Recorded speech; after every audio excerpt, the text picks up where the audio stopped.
Three, two, one.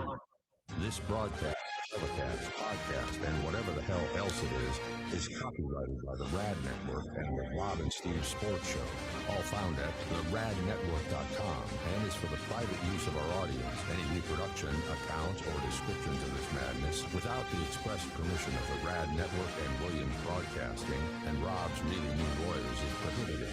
So just don't do it. It's the Rob and Steve Sports Show.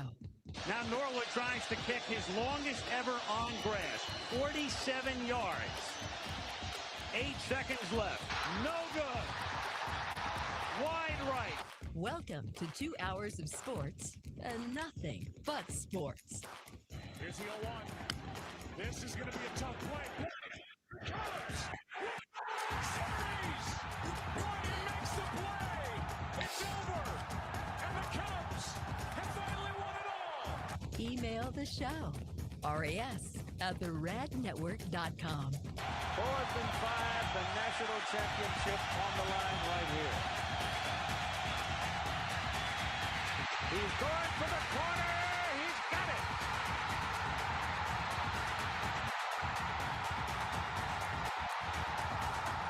Vince Young scores. And now, the Rad Network presents the Rob and Steve Sports Show. Well, we've been having fun the last few highlighting things about how we intertwine sports and our personal lives and such. The Open is underway. It always ends on Father's Day weekend. It's at Shinnecock. That's golf. They didn't get in the full round yesterday. They finished up this morning. We'll get you where the leaders are and some stories out of there. But it did bring up yesterday, Steve, we were talking about, if I remember the story correctly, the only reason you've walked off a golf course was wind. You've played in snow, you've played in rain, but high wind, you have walked, and you've done it more than once. You're like, I am not playing in this. This is a clown's mouth game. Yes, that is true. And that course was Westgate in West Reno. And I think I've walked off at least 4 times. It's called Northgate, not Sorry, Westgate. Northgate. I'm so hooked on that Superbook in Westgate here in Las Vegas That's what it is. I just keep going to Westgate. So okay, here's the other one. Have you ever? How long you been golfing? Well, I started golfing as a kid, and in hindsight, I grew up in Illinois, so the house behind us was on, I don't know, an acre and a half. It was a huge yard, and they had really cool grass. And I would take like a 9-iron out there, and I would just hit it in their backyard because it was big enough that you could hit it, like 60 yards or something like that. And that's kind of how I started learning to golf. And then I started playing on golf courses probably 8th grade, freshman year in high school, somewhere around there. Okay, now that's a very competitive age for us boys, and you and I were playing sports. Were you competitive at golf at that point? No. The best advice I've ever gotten in golf was, if you're not playing scratch golf by the time you're 16, you're never going to make any money at it. So you might as well just sit back, enjoy it for the game that it is, and never take it too seriously. Have you been able to live through that, to live up to that through your entire adult life? I mean, you've got to get upset now and then. Have you slammed a club in the ground? Have you stomped your foot? You've cursed? You never curse. Anything? No, I will tell you that I did step away from it for a while there. And again, I've always enjoyed golf because I was a very good bowler. And one of the problems with bowling is because I was a very good bowler, that your expectations are so high. So with golf, I never took lessons. I just went out, had a good time. For me, you always know when you get a par or a birdie or anything like that. And I do have an eagle. Don't have a hole in one. I've hit the stick, but I've never gotten a hole in one. But I never wanted to take it too seriously because I wanted to enjoy golf for my life. One of the best things that happened, yes, I'm aware you have one, and congratulations. I always told myself that if I ever got a hole in one, that I would then switch golf and golf left-handed. it was one of those, look, if I've got a hole in one right-handed, then I'm just going to go to left-handed. So maybe it's a good thing, maybe it's not, but that's what I always told myself. But anyway, so the one of the advantages I've had is my wife ran a newspaper out of the Reno Sparks area, and with that, I was able to put out the golf page. So I got to play all the courses in northern Nevada, northern California, from Old Greenwood to Grizzly Ranch to I mean all of the courses, and I'd play for free, and I'd play once a week, and I'd call it up in advance, and I'd set it up, and I was never critical. It wasn't like I went in and critiqued it like I really knew what I was doing. It was kind of like, give me a free round of golf and I'll do a story in the newspaper to promote your golf course and help you get people to go out there. So I got to play all the courses. Well, because I was doing that, and at the time, I also owned the Bowling Pro Shop which is in GSR. At the time, it was in Reno Hilton, which is where I drilled you the bowling balls, etc. There was Yep. an excellent bowler who was also an excellent golfer, and so I traded him some bowling balls for golf lessons. So I learned how to golf, and he taught me, the proper swing. First time out there, he's like, "Man, your swing's awful. This is just," but it was a kid who didn't know any better. And you just went out and it worked. I mean, I hit the ball pretty straight almost all of the time. And so he taught me a golf swing. It took a while. It cost me several bowling balls in order to get it correct. But then, so I was doing the newspaper. I'm playing once a week. I started getting pretty decent. I was probably shooting mid 80s on the whole.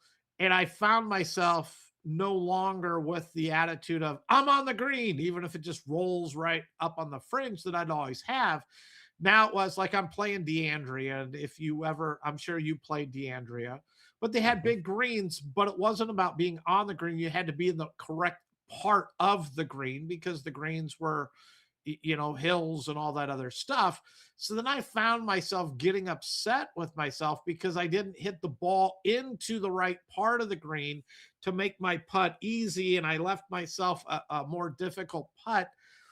And that's when I started not enjoying the game of golf because my expectations rose. So, oh man, I shot a 91 and I'd be upset. And it's like, here we go. So I quit golf for many, many years after that. And I've played a few times since. I haven't played a ton. I keep wanting to pick it back up. Like once I moved to Vegas, I started picking it back up. And the interesting, we went to the Las Vegas, God, I want to say International Golf Course, whatever, the one that's over by Westgate. And my daughter and I are there. So we go and we get ready to play. This is right before COVID. I mean, like probably within a week or two before COVID hits. And we go to check in, and all of a sudden it's like, nope, you got to get out of here. And we're like, what are you talking about? Well, there's some guy on the golf course with a gun and he's threatening to shoot people. So they were shutting the golf course down. The people that were out there, hey, sorry you were out there. So they turned us away. We had to leave. We didn't know it at the time. They just, look, we have an emergency going on. You can't. And then that's when we found out when I got home that they had shut it down because there was a person on the golf course with a gun, and they didn't shoot anybody or anything, but just out there with a gun, threatening, etc. And then COVID hit, and I really haven't played. I've played Angel Hill, I think is what it called here. It's a little par 3 course. They have lights. You can play it at night. I've played it once or twice since COVID, and I haven't played since. See, and this is so relatable. There's a reason I'm bringing all this up. It's so relatable to anybody that's playing any level of amateur sport still, which most of us that are listening to or doing sports talk, TV, radio, podcasting, we're doing because we can't completely let go of growing up as athletes, so we gravitate towards other games and such. And I went on the reverse trajectory. I was also a youth bowler. Um, and I never golfed. I'd never golfed as a kid. I was a youth bowler and a baseball player. If I would have stuck with bowling, I'm that story of the guy. If I would have put everything into bowling, I probably could have been really good. I never wanted to. I wanted to be a baseball player. And so I was perfectly happy being a youth bowler with a 200, 200-ish, low 200s average. And no, I don't want to go practice bowling. I want to go play baseball until I got to high school and I realized I'm never going to compete in baseball, am I? And so everything kind of faded away and decided broadcasting and picked up golf at the age of 21 in Lake Tahoe slash Reno, and began playing it. Golf's a natural sport for baseball players if you can figure out how to adjust your swing. But this was my problem. I was competitive at it because I was used to being. We've talked about, do you need to be competitive in my game room and you and I are playing pool? No. Do you and your wife need to? Well, your wife, but when you're playing your backyard game, right? You're playing Yes. oversized Yahtzee or whatever. Do we need to be? No, and I've sent you the American shuffleboard shot. Where you can bowl on our shuffleboard table. Do you need to get mad? No. So Who golf. told you about the bowling on the shuffleboard? That's when I ordered it, right? Yep. That moment. Um, and so the interesting thing about the golf and the attitude thing, you talk about learning to not care enough, learning to not get mad, but still wanting to be, because golf, you're usually playing against yourself. Sometimes you might play against your buddies. Well, okay, you're by definition making it competitive now. Do you care about what you're losing, etc.? So, um, for golf, my best rounds have been the ones where I've been able to embrace the attitude of, hey, I'm here. I'm here with my friends. Mhm. Who cares? At Pebble Beach. You brought up DeAndrea. Just the idea of being at Pebble Beach, the whole Monterey. I have played the best golf of my life on the Monterey Peninsula because I'm there. I'm at Pebble. I'm at Spanish Bay. It's right on the ocean. I'm at the Monterey Peninsula, which is a private club that literally, if you know the 17-mile drive, this is the hole, the 16th hole, par three, that's on the right of the 17-mile drive. Well, usually the only thing to the right of the 17-mile drive is the Pacific Ocean or the Monterey Bay. The Monterey Peninsula has a par three that is right there. It's west of Highway 1. It's par three, and I played it, and it's the best golf of my life because I didn't care. I was going out. I was at Pebble Beach. I was just thrilled to be with my friends. That's the other thing. I don't play with strangers anymore. I only play with people that I like, so I don't have to talk. I don't have to tell stories. That's when the best golf is played. You're looser. You don't take it as seriously. I've never shot over 90 at Pebble Beach. I've always shot in the 80s. You mentioned Old Greenwood, the Jack Nicklaus course in Truckee. What a course! I went out there and I had just restarted playing. It was early in my season. I forget what year. It was only a few years ago. Shot an 81 there. You shoot an 81 there. I'm like, I could have shot in the Well, 70, and you get more competitive. And you're like, and I was flirting with it on 17, I think is that uphill par three at Old Greenwood. And I hit a great shot. I birdied 17. I still shot 81. Like, I think I bogeyed 18. You get competitive. So you've never on a golf course cursed, kicked, screamed that you can remember. What about bowling? What about, you ever kicked the oh, ball? well, You kicked the ball return? I did as a kid, and my dad got on me because we owned a bowling center. That's the reason I became a pretty good bowler. So I grew up bowling, and I did as a little kid, and my dad would just get all over me. So I didn't really do a whole lot at that. If you've ever bowled with me, I will think things facing the pins, but I don't display it to anyone behind me. I will kind of move backwards off the approach, looking, and I'm telling myself, and here you are being a dumbass again. What are you doing? So I haven't bowled since COVID, at least in league, and we bowled competitive league. Points per bowler against bowling. And it was a handicap league. It should have been a scratch league. We just couldn't get people to do it, and we were a pretty competitive team, so it was not a uncommon as grown men, all in our 40s, to yell out the F word as you throw the ball and you stomp your foot and you threw it wrong, or maybe occasionally get the ball return. This was standard in the league. There's things that can go too far, and most of us know where they are. This one doesn't go too far. It's just funny. Our buddy Gary, who's been on the Rob and Steve show occasionally to join us, a lifelong best friend of mine, and married to Dawn. Those of you that know, you know. Gary's a very laid back guy, but I've seen his temper. I haven't seen Steve's temper still after 30 years, but I've seen Gary's temper. Usually, on a golf course or a bowling alley, one of my favorites. Terrible night bowling, and he was just very calmly cleaning up his stuff. We're done bowling. He's putting his balls back in his bag. Everybody knows he's pissed. Like he threw. Gary's a 200 plus bowler. He threw like 3 games, 140 or lower. Just a terrible night. We've all been there.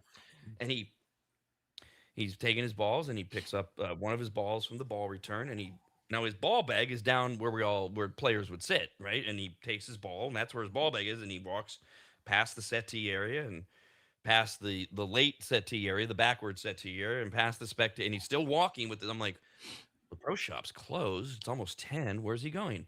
And he just calmly walks over and he takes his ball and he lifts it over his head, and he throws his 16-pound ball as hard as he can, whoosh, right into the giant garbage can by the snack bar. It's so hard, it hits and bounces up and goes back into the garbage. And he turns around and just calmly walks back and and you can see the steam coming out of his ears. And no one's talking to him. And I'm looking at our buddy Pat. I'm like, should one of us get his ball? Is he going to want that tomorrow? I guess he went back later and got the ball. It brings it out in us. Should it bring us out in Joaquin Niemann? He's from Chile. Yesterday at the U.S. Open, he drove 2 balls out of bounds on the par 4 sixth. His 15th hole of the round because some are starting on the front 9, others on the back 9. This was on yesterday, right before first round play at the U.S. Open was suspended because of darkness, and darkness. It only got worse. If you haven't heard of Joaquin Niemann, he is a live golf captain. Play resumed this morning. He ended up carding a quintuple bogey 9 on that very hole, the par 4 6, but it was later changed to a 7 over 11 after the USGA docked him a 2-stroke penalty for throwing a club on the hole. Now he's mad. He's having a bad round. He threw his club after his approach, his 6th shot on the hole. It came up short of the green. He's trying to finish last night. A U.S. Open volunteer who witnessed the exchange said that Niemann asked a USGA rules official for relief for his ball, which is around fire ants. And the official says, no. Niemann responds by kicking a flag, the little white flags they put in the ground to the marshals or the spectators that had been marking the ball. And then he threw his club 50 yards. So they gave him the 2-stroke penalty. I don't think anybody expected Joaquin Niemann to be in the hunt on Sunday, but to see a pro golfer, and this isn't even like for us, it's usually right after you hit yet another terrible drive, yet another duck hook, yet another lost ball. Damn it. And the club goes flying. Speaking of Gary, our buddy Gary, his 9-iron is still in, we think, a tree outside of Whitney Hope's golf course on the 9th hole. It never came down. And that was years ago. It never came down. That's when you throw him. This guy, he waits until a USGA official says, no, you can't have relief. His head explodes. He goes, yeah, he just hurls it 50 yards. Wow. Hey, I need to congratulate you. Old Greenwood in 81. Yeah. I love the course, as you said. Beautiful, beautiful course. My problem with it is it's such a long course. It really is. It just, I don't like courses where pretty much every par 4 I got to pull out a fairway wood or something after my tee shot to try to get close to the green. That's just too long a course for me. But a beautiful course, and congrats, because that's a tough course. Yeah, thanks. And that is one of the big concerns, though. As they try to figure out, and they're shooting for 2030. The USGA is shooting for these balls or somehow metering the equipment, because guys like you and I that still spend a lot of money golfing or go out and play golf that are not hitting the ball over 300 yards off the tee, we can get aced out of where, even if you're playing. Then you get into that argument, if you're not a golfer, which tees do we play as men? Do we play the white tees, which are the forward men tees? No, we want to play the blue tees. We want to play where the pros play. And you got guys you're playing with who can drive the ball 360 yards. And I'm like, well, I've never hit it further than 250.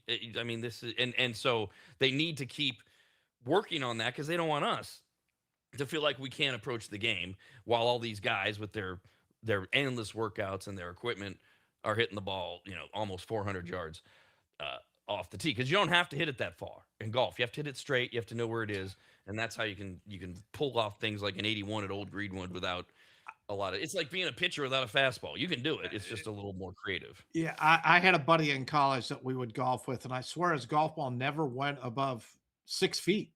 He just hit these. He kept them straight down the fairway.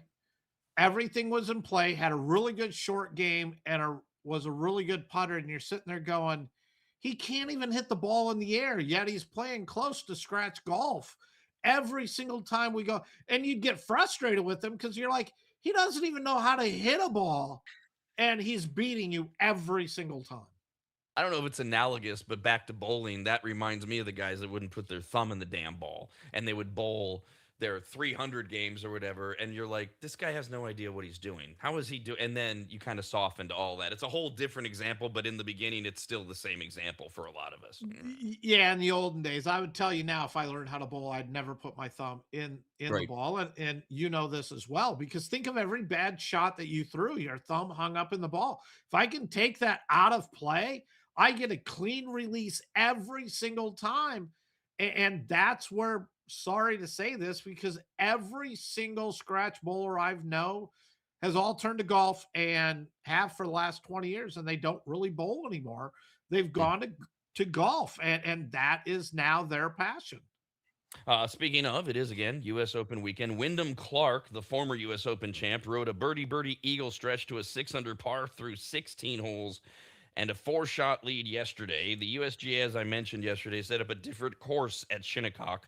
Slower, more receptive greens, reasonable pin positions, unlike the U.S. Open usually, because of Steve's dreaded strong winds that they are having to deal with. Yesterday, morning fog led to a 2-hour delay when play was suspended by darkness.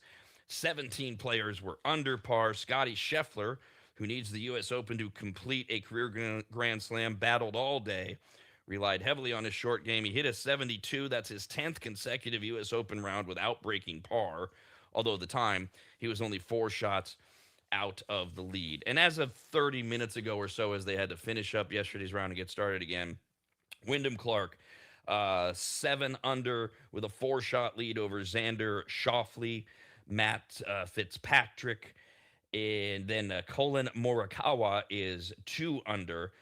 All of them have finished their second round. So that's where the leaderboard stands right now with those 4. A bunch of people, about half the field, still has to go out. Rory McIlroy's at 1 under. He just teed off. Keegan Bradley's even. Again, the leader, Wyndham Clark, was at 7 over. Justin Rose, Ricky Fowler at 1 over. As of right now, Matsuyama would miss the cut, as would Bryson, Shane Lowry, John Rahm. There's some other names in there as they head into the weekend of the U.S. Open. And Scotty Scheffler, will he just do what he's been doing? Decent round today, big round Saturday. He's in the final group Sunday, and then it's, can you close this one? Can you win the career Grand Slam so that on Monday, all the idiot shows like ours are talking about whether or not Scotty Scheffler's better than Tiger Woods? Because that's going to be next when he gets his career Grand Slam. I know, I see your face. No, of course not. No, you he's not can't. You can't. No. For me, it's Jack and then Tiger. Period. End of list. And Period. then There's no more list. And then right, you drop a ways, and then you can get down to some others. It's like being on the 3rd stage at Lollapalooza. That's where everybody else is. By the way, Keith Mitchell's first swing in yesterday's opening round of the U.S. Open resulted in a hooked shot that ended up in the rough at Shinnecock. He needed 4 more strokes to reach the green, double bogey 6. His opening 9 holes on the back 9 for Keith Mitchell didn't get much better. He made bogeys on 11, 13, 14, 16, made the turn. A good Robin Steve score. 41, bad for pros. Bad for pros. Us bogey golfers, us weekend golfers, all right. I like that. 41, that's for a bogey golfer, that's 4 under par, because you're thinking 90 is good. Anything less is great. 41, not so much for the pros. Then the front 9, which would be his back 9, put Mitchell in the U.S. Open record books. He made birdies on 3 of the first 4 holes on the front 9, carded an eagle on the par 5 fifth, added another birdie on the 9th.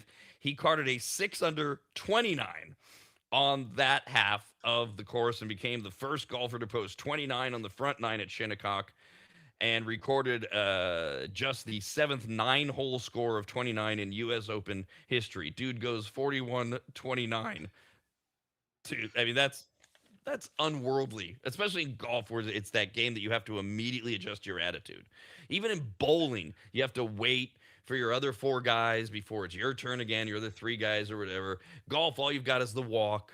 and the little bit of a way to the other golfers, and you're pissed off, and then you got to remember that the only thing that can make it worse is another bad shot, and you're still mad, and then another bad shot. And we all go the other way. That's where I give them credit for recovering. I mean, we might go 41 and then 54 because what, the beers kick in, you're getting tired, you're a whole bunch of other things. So 29, wow, what a recovery. I was waiting for you to tell me he really exploded on the back nine. You brought up Northgate in Reno, where I used to play a lot. It was right by my house at the time. I was in my 20s, so I was always hungover when I was playing. But we first of all we had a rule, again, playing with friends. We always called it, we would play 9 and drink 9. Meaning at the turn is when you got the beers, and then you would drink for the back 9. And at first you get that really cool liquefied looseness of your golf ball for like 3 holes. You're like, wow, where's this been? And then it kicks in, and you're worthless for the next 6 holes, give or take. So we're in college, golf story for you, down in San Diego, and I'm playing with a couple of guys, and probably the stupidest thing we've ever done on the hole. We had for every beer you drink, you got to subtract a stroke. Oh, no. We hit the back 9, and it was like, give me another beer. I just hit a bad shot. And I don't remember what the name of the golf course was, but we had to grab our bags and run off because one of the guys got so drunk, he hit the water fountain and he busted the pipe. So it was like a broken fire hydrant. And we had to just grab our bags, run for the hills to the parking lot. And I want to say we were on hole 14, maybe 15, something like that. And just got out of there as fast as we could. Wait, what did he hit it with? The golf cart? The golf cart. Yes. It was just way out of control. Hit the golf cart, busted the drinking fountain, broke the pipe, and it was just water shooting 20 feet in the air. I don't have one that good. In fact, the other story I have isn't that good. It's just funny because it's Northgate. It reminds me of a friend named Tom English, who's dead now. He used to golf with them all the time. He was a sales guy in Reno. It was our first round of the year because in Reno you do go through a few months you're not golfing, the snow and things like that. And his son had been out on the front lawn with Tom's golf clubs the night before because the weather had cleared up. It was spring out of nowhere, and he was, hitting the balls and all that fine. And Tom knew what was happening. Well, Tom gets to the golf course. He's like, son of a bitch, my son. And he's one of these old gruff guys. He always talked tough and wanted to seem like he was grumpy about everything. He loved being a dad. His kid was young, second marriage, that whole story. He's like, I just realized, stupid kid, he was out at golf. I didn't pick up my 9-iron. So he'd left his 9-iron in the yard. And it was Tom's fault. He went out and he picked up all the, well, I forget where we are on Northgate. We're in the position on the hole. His approach shot is perfect for a 9-iron. And he doesn't have his 9-iron. And I always rode with Tom like, you want to use mine? No, I don't play with my clubs. And then I forget what he hit. He either tried to really crush an 8-iron. I'm sorry, really crush a pitching wedge or choke up on an iron. I don't know, but he hit a terrible shot. And he just screams out, I'm going to kill that goddamn kid. It's just funny things you remember. This is what's so great about golf. Not so great for Jason Day. Last U.S. Open story, Jason Day was the former #1 golfer in the world. He's 47th now. He had to withdraw from the U.S. Open yesterday with a back injury to the point where he left the course in a cart with his caddy. Not like he was carted off like in football, but still. He grimaced. He struggled to return to his practice swing on the 10th hole. Either way, he is withdrawn, and Jason Day out of the U.S. Open, which will go all this weekend, and we'll see what we're talking about on Monday. There's a lot more in sports after this. Rob and Steve continue next, only on the radnetwork.com.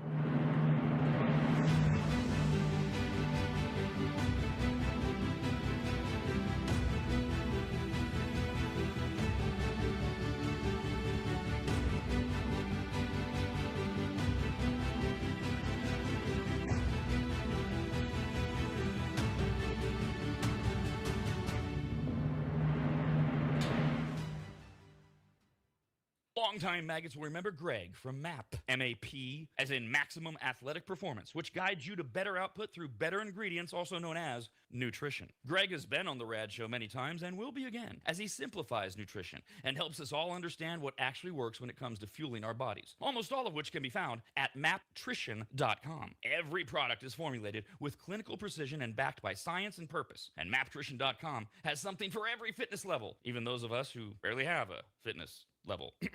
With nearly 20 years as a nutritionist and a specialization in sports nutrition, Greg works with athletes and everyday individuals to optimize performance, energy, and overall health through smarter fueling strategies, all of which starts at maptrition.com. At the very least, we should all be taking daily multivitamins, and Greg has his formulated for exactly what a man or woman's body needs.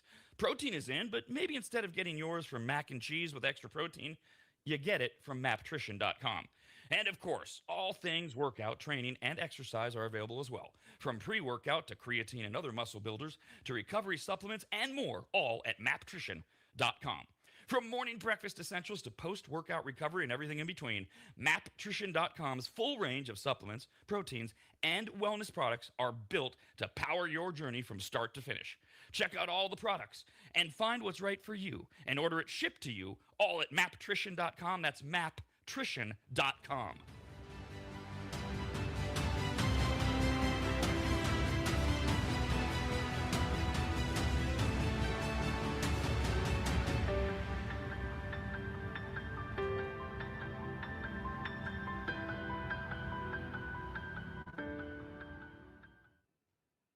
Longtime advertiser Sue Berry, that's Berry with an A, is more important now than ever. Sue and her team have been serving Northern Nevada and the outlying areas for 30 years, and her experience in both commercial and residential lending is vital, as every day we're bombarded with news of interest rates, the market, the economy, and a bunch of other stuff that Sue can actually make sense of while everyone else's eyes glaze over. Now remember, it's Sue Berry with an A, B-A-R-R-Y, SueBerry.com. Most people think berry is spelled like a fruit or Halle Berry, but no, it's Sue Berry with an A, like soul singer Barry White's first name. I've heard people say, stop that. Sue is a broker versus a retail lender, which means she can shop over 150 different lenders to get you the very best rate possible. And on average, someone who uses a broker like Sue saves over $10,000 per loan, which includes refinancing. And if you have a rate at 6.5% or higher, call Sue for a free quote now on a refinance. Sue Berry and her incredible team from Barrett Financial can be found at SueBerry.com. That's Berry with an A. I've been working with Sue and recommending her to you for years. All you need to do is call her now so she can get you pre-approved. Just call your residential and commercial lending expert, Sue Berry, at 775-843-9983. Oh, Rob, stop. You're going too fast. What was the number again? 775-843-9983. Or just head to SueBerry.com. The number's right there. Berry is B-A-R-R-Y. Sue Berry with an A.com. That's Sue Berry, B-A-R-R-Y.com. SueBerry.com. Disclaimer, Sue Berry, NMLS number 366040, Barrett Financial Group, LLC, NMLS number 181106, Nevada 5091, Equal Housing Opportunity.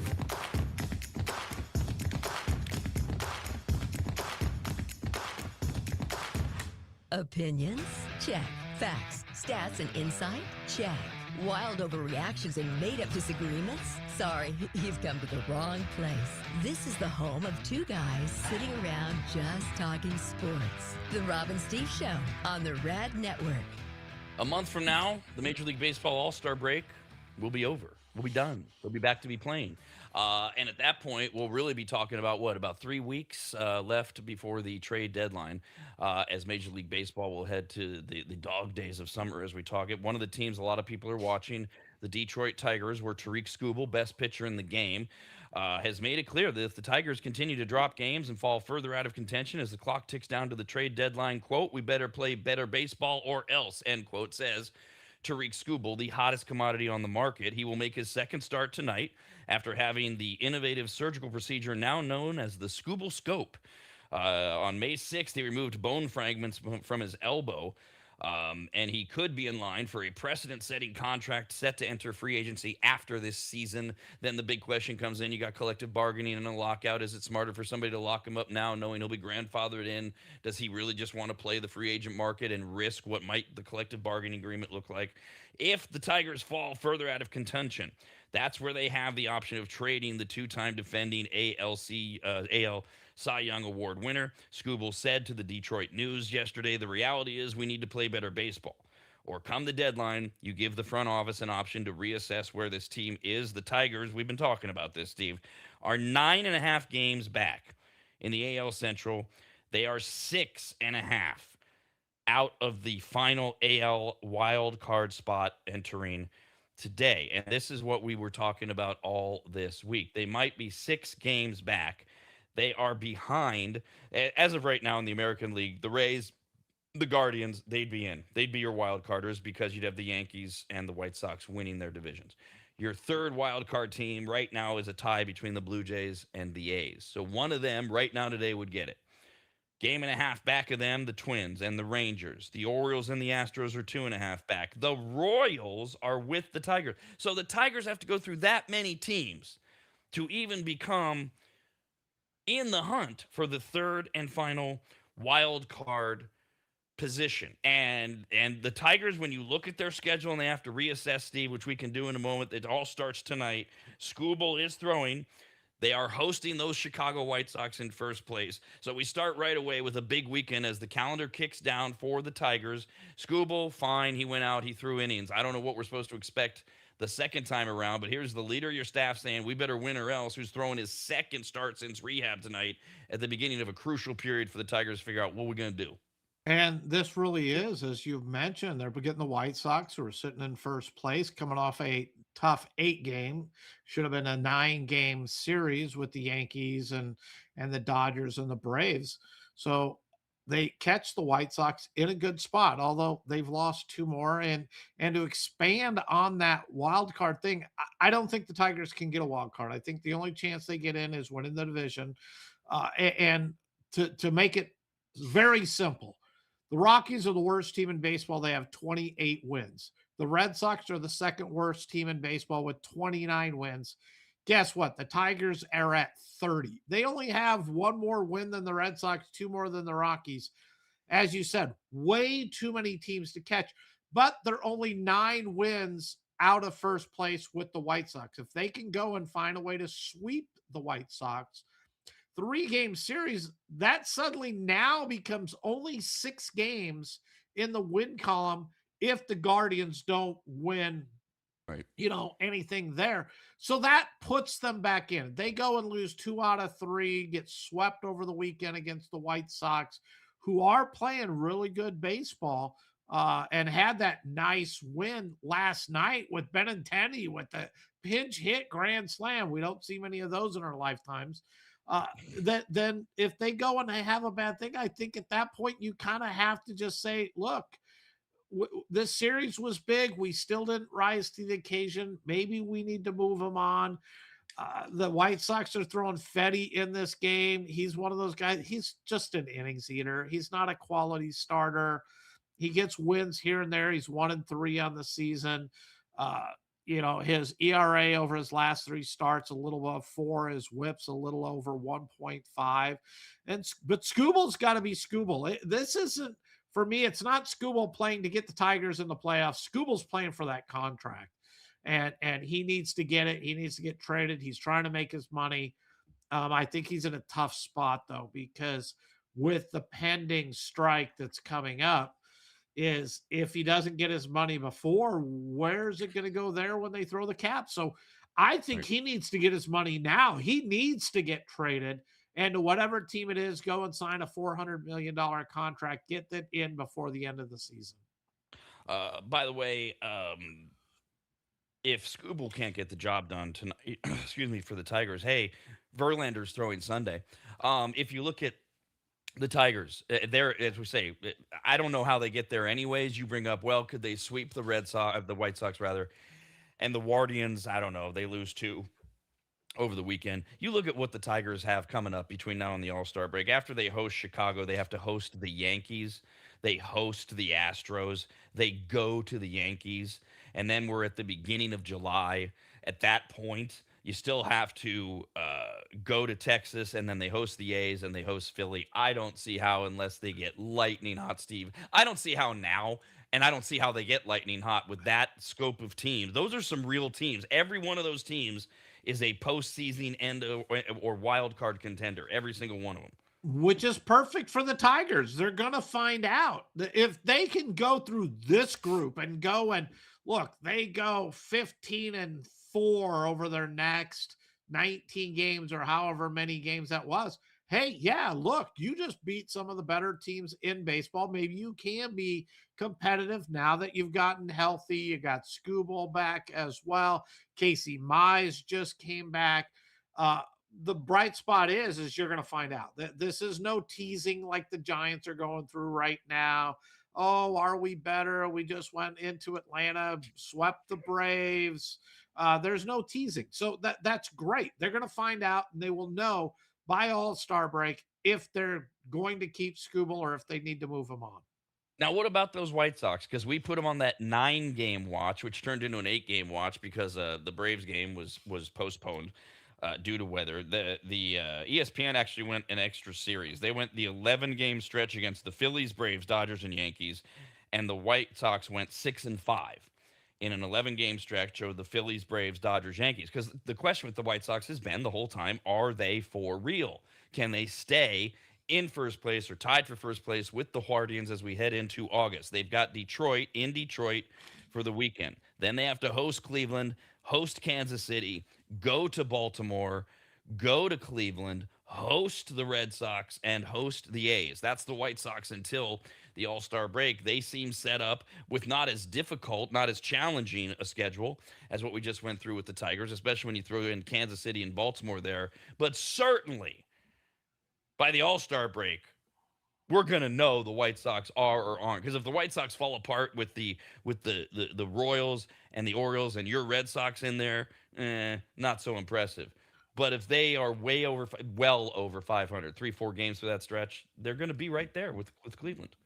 I like it 5-3 in the 9-game stretch we were looking at, as opposed to the 6-5 there, because we were looking at the road trip. I believe all that was a big road trip versus playing at home. I think the White Sox did well. And as we talked on yesterday's show, it really was the White Sox need to win a game against the Yankees, because every up and coming team, you use the Yankees as the gauge. Are we there? The Yankees take the first two. Oh no.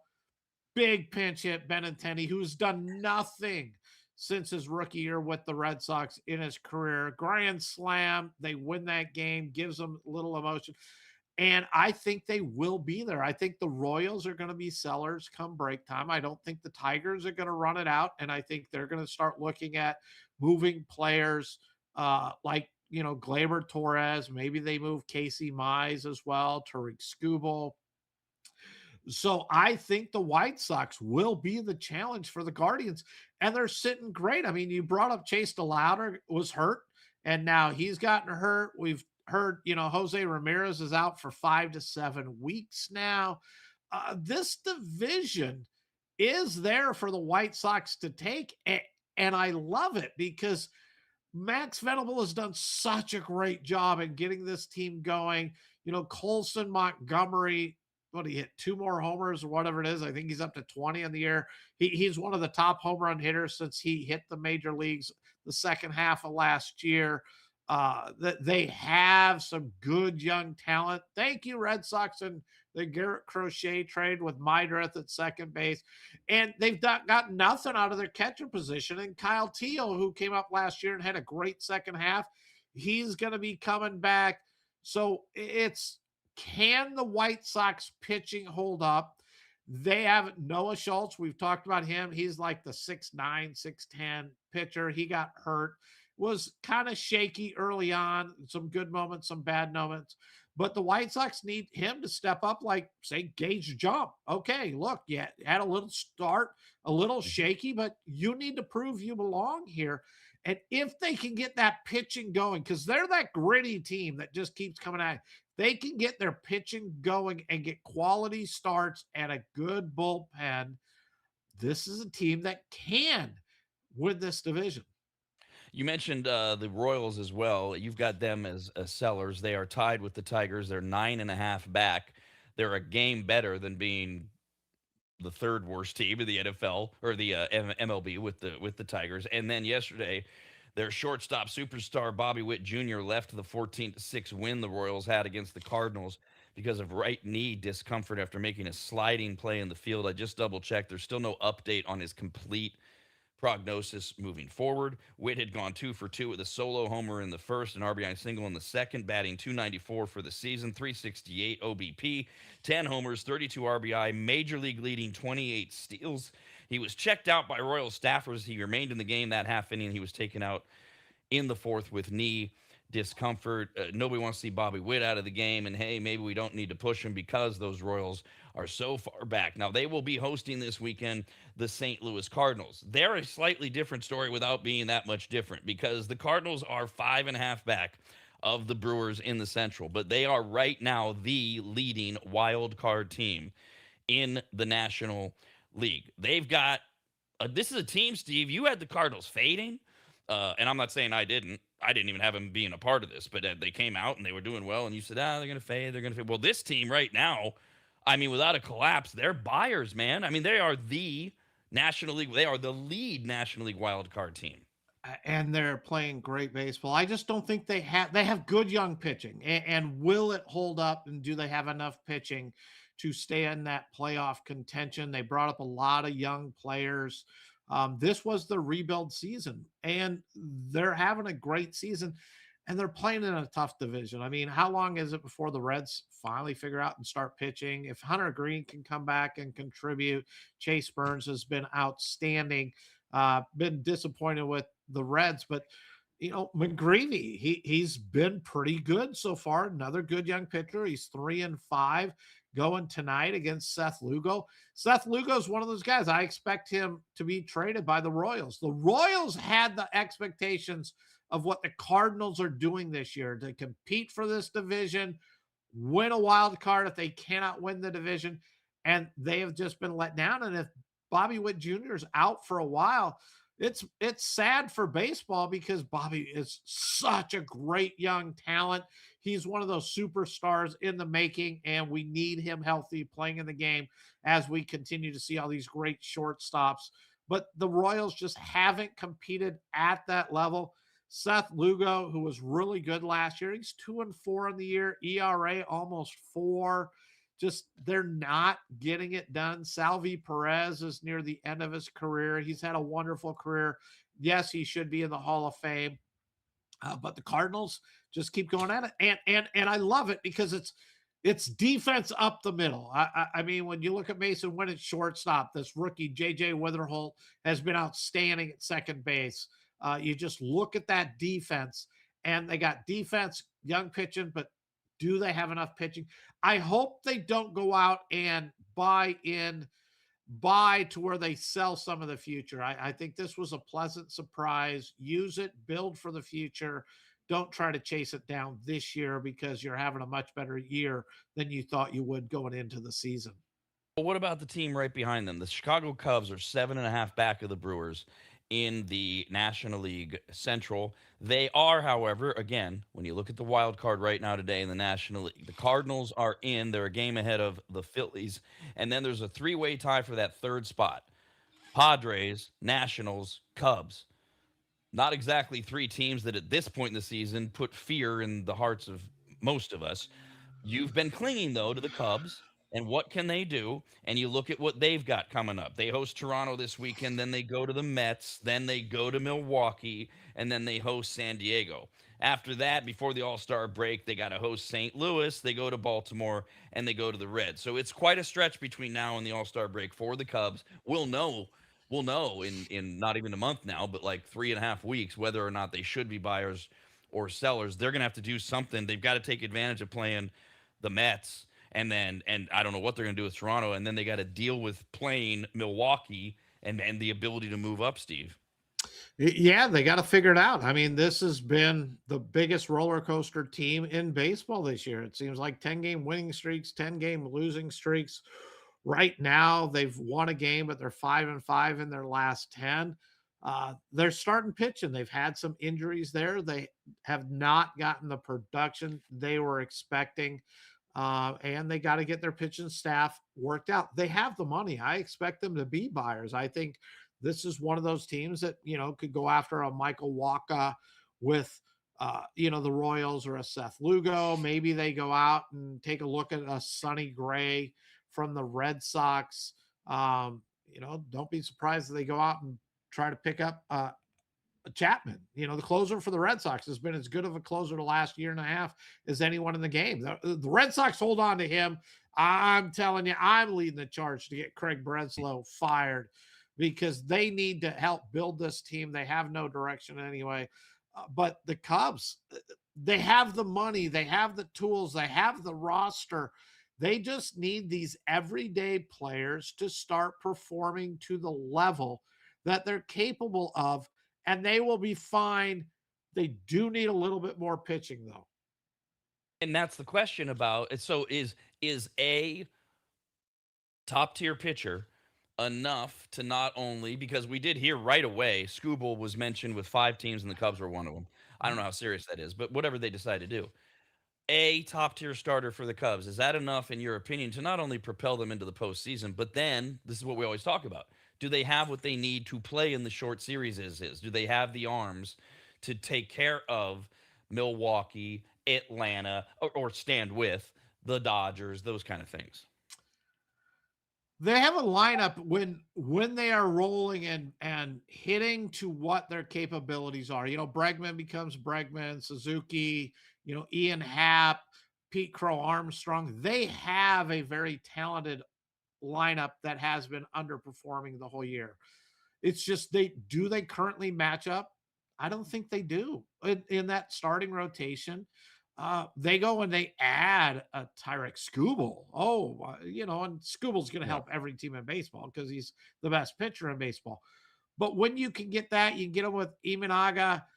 Now they start being able to go 2-3 deep with their starting pitching. As we know, you hit the playoffs, you're going to have a fourth, but you don't need a fifth.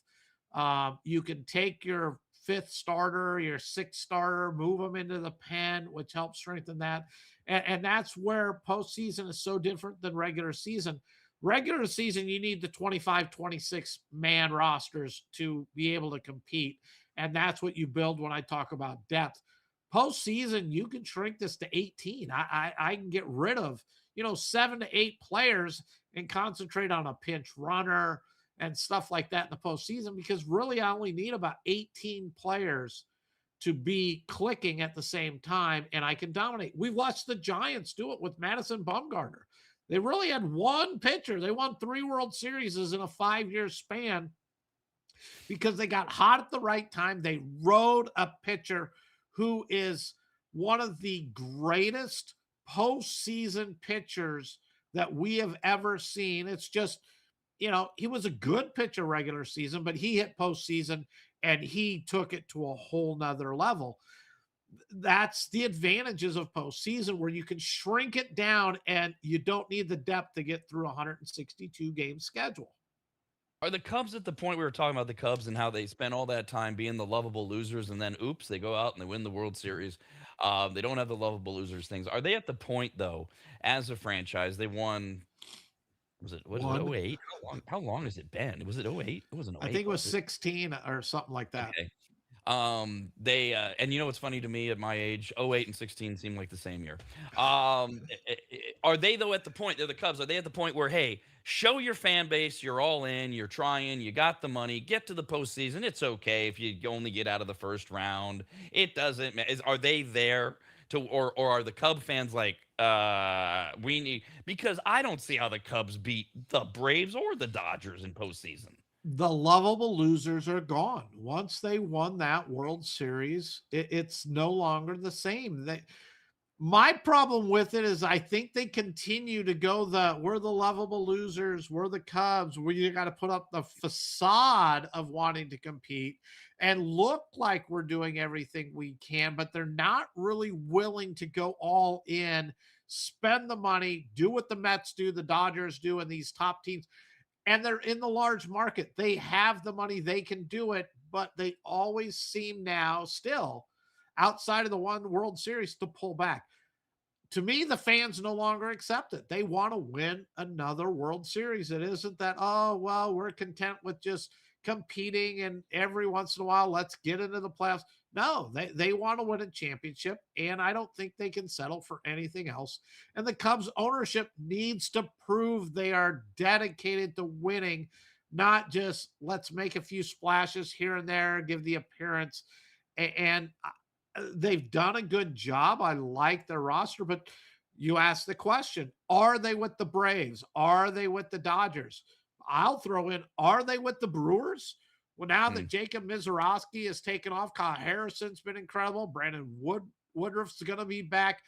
I don't think the Cubs match up with the Brewers anymore. You know, Jackson Churrio's back. Well, he's got like 6 homers in his last 7 years. This is a really good Brewers team. And I'd be love to see, we'll never see it.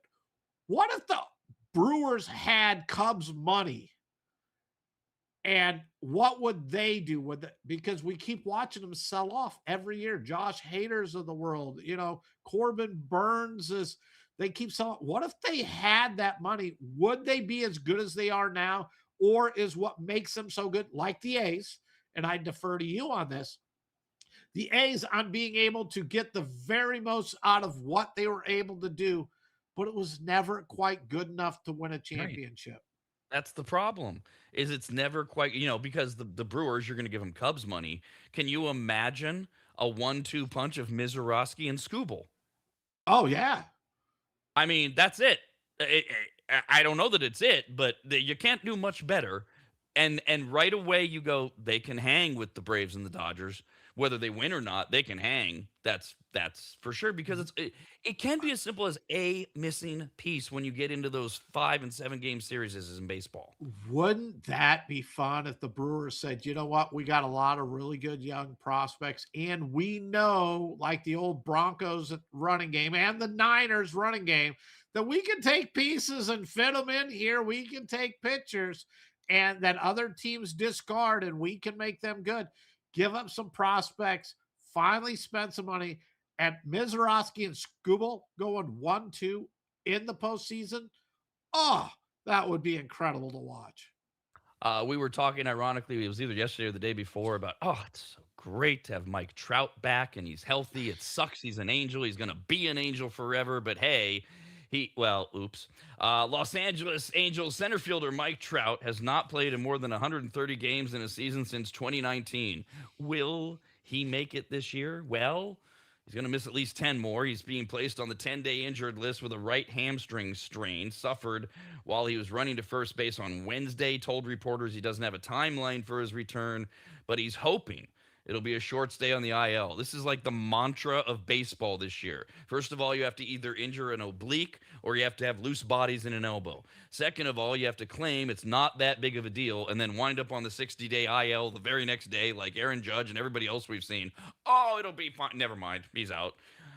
We'll see. The 3-time American League MVP and 11-time All-Star is batting .234, 17 home runs, 36 RBIs. Those numbers are not as impressive as just having Mike Trout back, his presence, and when he's been able to do those things. Among American League outfielders in fan balloting, he is second behind Aaron Judge, who's also on the injured list. He says he's day to day. He said from last night to today, it's a night and day difference. That's positive for me. I'm not overly concerned about it, said Trout, but I'm going to do everything I can. Really, it was night and day by one day, but they put you on the 10-day list. There's something a little bit more to it. That's exactly what I was thinking as you read that. I'm like, how do you already go on the 10-day when it's day to day and it's much improved in the 1 day? I hope they shut him down to the All-Star break. Let him get 100%, because we love to see Mike Trout healthy and playing great baseball, even though I still say, why would you ever pitch to the guy? There's nobody in that lineup that can do any damage. So don't throw him anything, get him frustrated, make him start chasing pitches out of the strike zone, because he just doesn't want to walk 187 times a season. But get him healthy. So those Mike Trout-less Angels are in West Sac, and Steve alluded to Gage Jump, who yesterday gave up one hit over 7 innings. Shea Langoliers and Tyler Soderstrom hit back-to-back homers in a fairly hysterical, if you're an A's fan, 5-run first that sent the A's to a 5-0 victory. That was it. Hope you saw the first inning. That was it. A's won 5-0 last night. This is when I almost texted Steve because I was waiting for it to get completely obnoxious. The first 6 A's batters got hits off Ryan Johnson, the poor bastard who was recalled from Double A right before the game. Zach Geloff singled, leading off to extend his hitting streak to 22 games. But that first inning, it was hit, walk. 6 batters, no outs, 4 runs. I'm like, oh my God. And then shut down. That's okay. The A's won. They're a game under 500. They're a game and a half back of the Mariners. Those Rangers who we were talking about last place, they are with the Tigers with only 30 wins. They've lost a couple more, though, so they are the second worst team in baseball. The Angels are, and they are back in West Sac today. We had some confusion about pitching yesterday. Today, it's Jose Soriano for the Angels against Steve's best buddy, Jeffrey Springs of the Athletics. Yes, and they did push Soriano back a day as he was the scheduled starter there. They brought up Ryan Johnson, as you said, from Double A. This is what we talked about when you have a young prospect.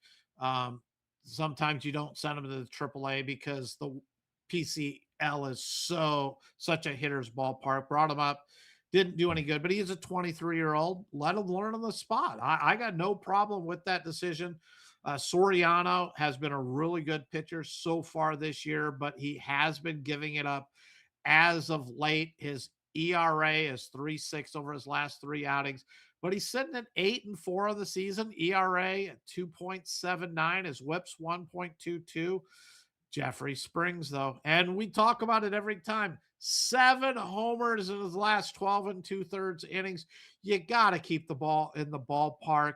He just hasn't been able to do that. This is where we want that whole revision of the A starting staff. But Gage Jump at home in Sacramento, Amazing. outstanding starter again. He's had 5 starts now. The first one was kind of a little shaky. He has put up back-to-back shutouts, I think. He's been incredible. This is what they need to do. Let him learn here. He's not going to keep this up the rest of the season.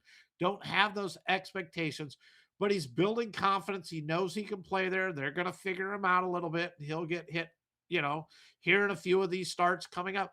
But that's what you want to see from your young pitcher. Shake it off, get going. I'm glad to see the Angels did it with Ryan Johnson. Let's see.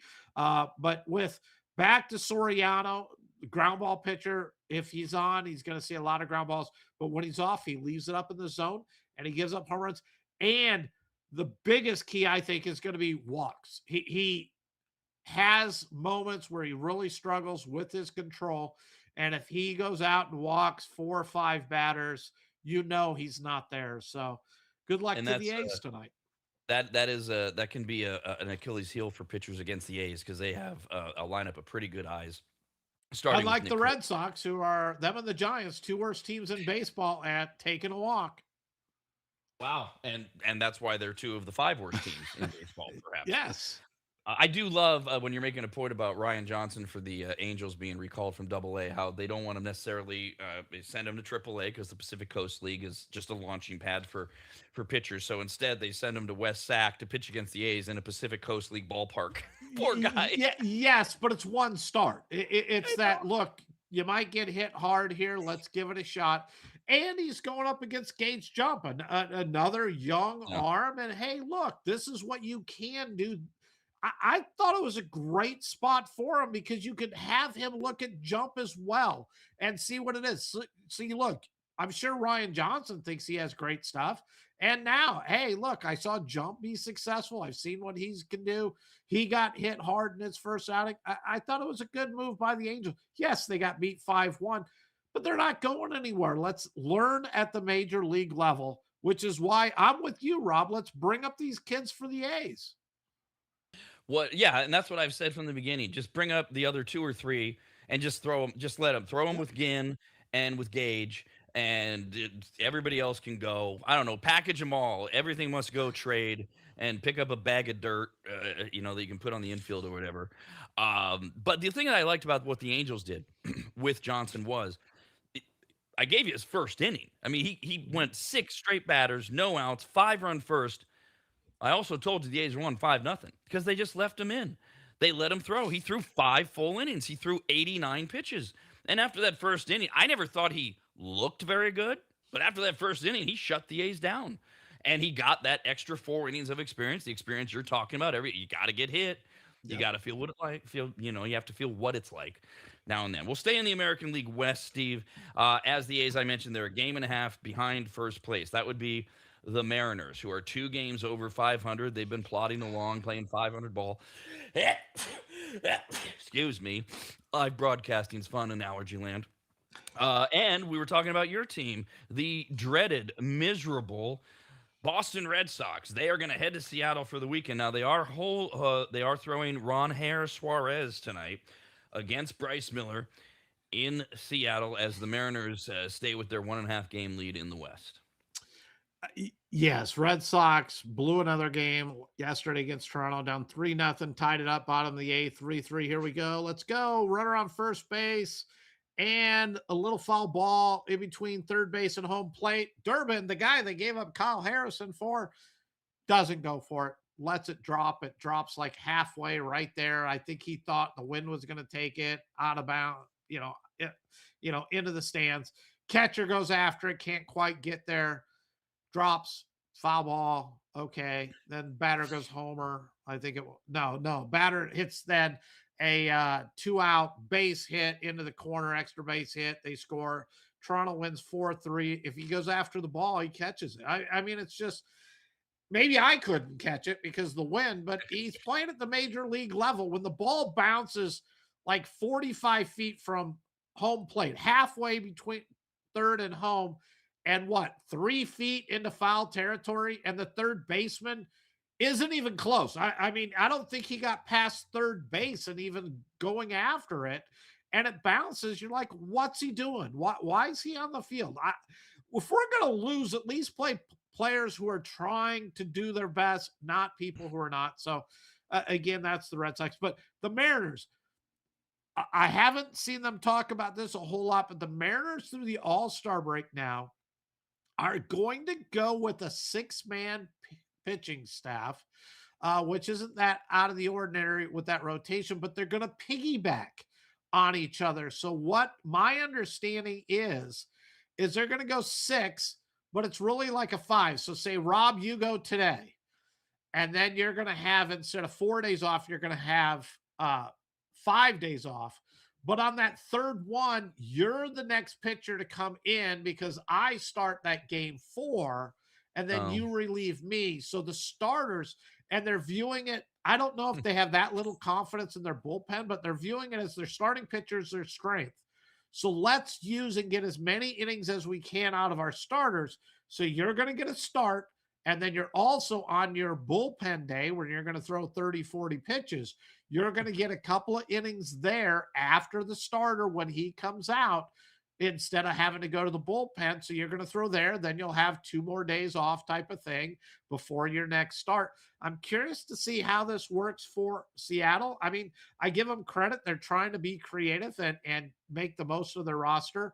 They got to figure something out, get it gear. They should be about 8 games in front right now because here come the Astros.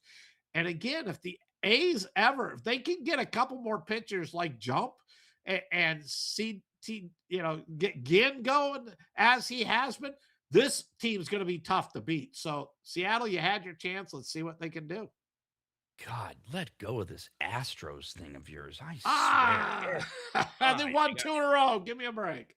Oh, so what? Okay. Thank you, Steve, for that insight. Now, that actually, the Mariners pitching idea, that's one of those things that on paper makes a lot of sense. Will it in practice? Does it screw up people? Does it screw up these guys and their routines and all that? Because it sounds smart. I just don't know if it works in practice. And if you remember, and I want to, Tony La Russa did this, I want to say in the 90s. Once the A's team started falling down, I believe he went to, and his goal was, I'm going to bring a guy in for 3 innings and another guy for 3 innings and another guy for 3 innings. La Russa tried the original version of Yeah. this. It wasn't the opener as 1 inning, but he tried going, look, I'm going to have these 7 pitchers or whatever, and you're going to throw every other day 3 innings type of thing. So they've kind of taken that LaRussa idea and molded it into, I'll give them their full start, but on their bullpen day, we're going to let them throw instead of their bullpen day. We're going to let them throw in the game. And again, starting staffs, pitching staffs, you want to get what, 1,415 innings, 1,500 innings. And the more innings you can get from your best pitchers, the better off you are as a team. So the Mariners are game and a half over the Athletics. They are 3 games over the Rangers, who have lost 3 in a row and 6 of their last 10. Meanwhile, the Padres, stay with me. So we're doing American League West, National League West. The Padres, 3 games over 500, 9 out of first. We basically said earlier this week, time for the Padres and the Diamondbacks to just accept, if they haven't already, no shot at winning the division. Are they going for the wild card, etc.? The Padres, all over the place this year, cannot get their hitting going. They will be in Texas for the weekend. Randy Vasquez will throw for San Diego against Jacob deGrom tonight. I think this is going to be a really good pitching matchup. Vasquez has been very good for the Padres. He has stepped up this year. He has struggled in his last 3 outings. His ERA is over 5, but he's had a pretty solid year. Jacob deGrom, he had a tough May. He gave up a lot of homers. He seems to have figured it out. He's 5-4 on the season, but he's 2-0 in his last 3 outings. Has not given up that home run. Remember, he had that game. He gave up 4 home runs in May. Hasn't given up a home run in his last 3 outings, keeping the ball in the ballpark. ERA just over 1, but Texas struggles to hit as the Padres struggle to hit.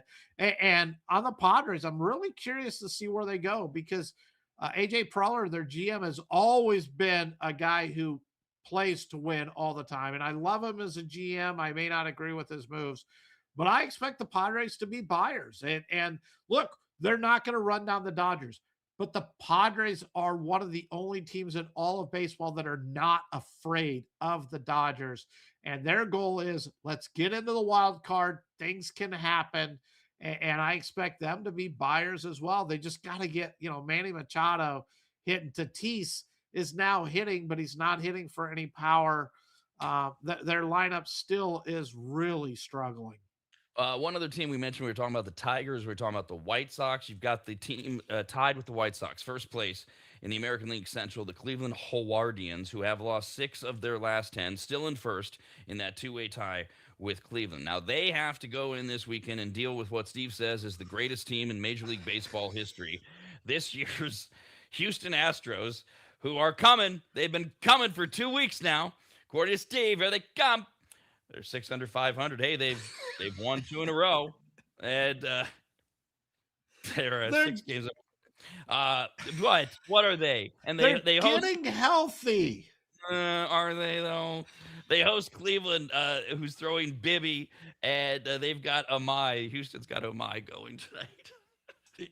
Yeah, Tanner Bibby's one of the better starters for the Guardians. Although his record, he's at 2-7, but he's 2-0 in his last 3 outings, whip of 0.76. So he is a good young pitcher, but he struggled early on the season. He seems to have figured out, and I don't know how do you say it, Amai, whatever. He's 3-3. His ERA 6.4.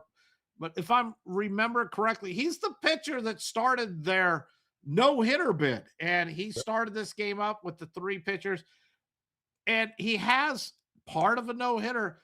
And yet in his last 3 outings, he's 1-1, ERA over 7, his whip over 1.5. His whip for the season is over 1.5. His ERA is over 6. That was his one good game of the entire season. But I cling to Houston. Hunter Brown is back. They're getting healthy. Yordan Alvarez is having an MVP type season. I don't know if anybody's looking at him, but he has been great this year. He's fully healthy. He was hurt a lot last year, and he was banged up a little bit the year before that. Houston, you got to make a statement. You got to step up here. Guardians are down. DeLauder, as we mentioned, is out. Jose Ramirez is out 5 to 7 weeks. Houston, make a statement this weekend. Speaking of the Padres, you had brought up, will they be buyers? Their GM's always been very aggressive, etc. In the wild card race, which is where they should be focused, they are currently tied for that third spot. We mentioned earlier the Cardinals and the Phillies have the top two. The Padres, Nationals, and Cubs are all tied for the third spot right now, regardless of what moves the Padres may make. We have more baseball later before the end of the show. Both the Yankees and the Braves are taking on some other first place teams that we'll talk about. But we do have to take a break and get to some NFL and some NBA news after this. Rob and Steve continue next, only on the radnetwork.com.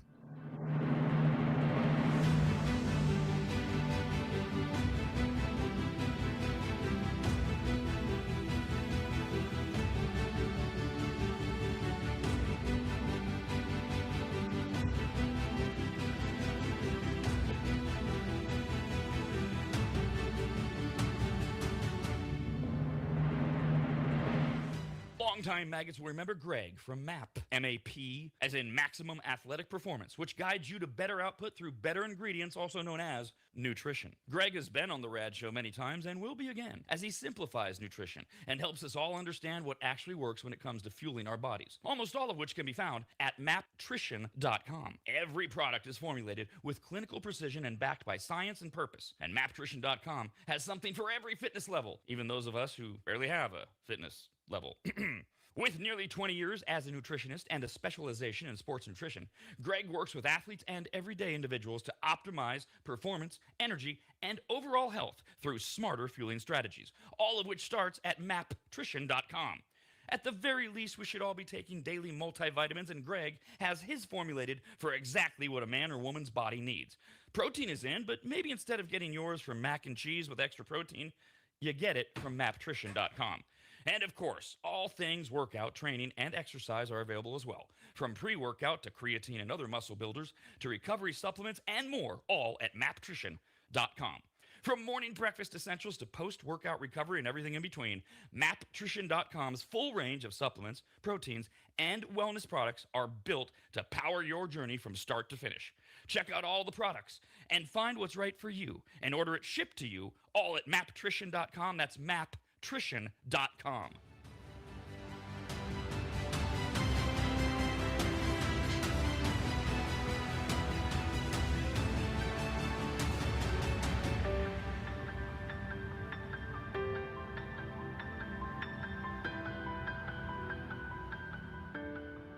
If you've never heard of microseal, let me tell you what it isn't. It is not a really small marine mammal. Get it? A micro seal? Oh, fine. Just ask AI. AI describes microseal this way with a bunch of AI words. Microseal is a premium, eco-friendly, and biodegradable fabric protection spray that penetrates deep into fibers to provide permanent stain, soil, and sun fade resistance for rugs, furniture, and delicate fabrics. It uses nanotechno blah blah blah and blue blue blue blue blue. What AI is trying to say is that microseal is non-toxic, non-allergenic, safe for pets and children, and although AI doesn't say this, it should, you need to contact a longtime maggot Joel from AdvantageSteam.com right now to get him to apply microseal for you. You can even make appointments online at AdvantageSteam.com. We've had microseal for years at Williams Manor, and it treats a lot more than carpets. Microseal protects virtually all fibrous materials, including wool, cotton, silk, suede, leather, and synthetic fabrics. It protects upholstery, carpets, rugs, draperies, and clothing, including wedding dresses. And ladies, you're going to need what? 3 or 4 of those in your lifetime. And it protects against stains, moisture, and UV degradation without changing the texture. Also, if you're an interior designer, Joel has a special program just for you, and all you have to do is say the password, which is what? But there's no password, I guess. Never mind. Whoever you are, contact Joel at AdvantageSteam.com. And if you're an interior designer, tell him, I guess. I don't know. That's AdvantageSteam.com, where you'll learn more about microseal and everything else that Joel offers. At AdvantageSteam.com, that's AdvantageSteam.com, AdvantageSteam.com.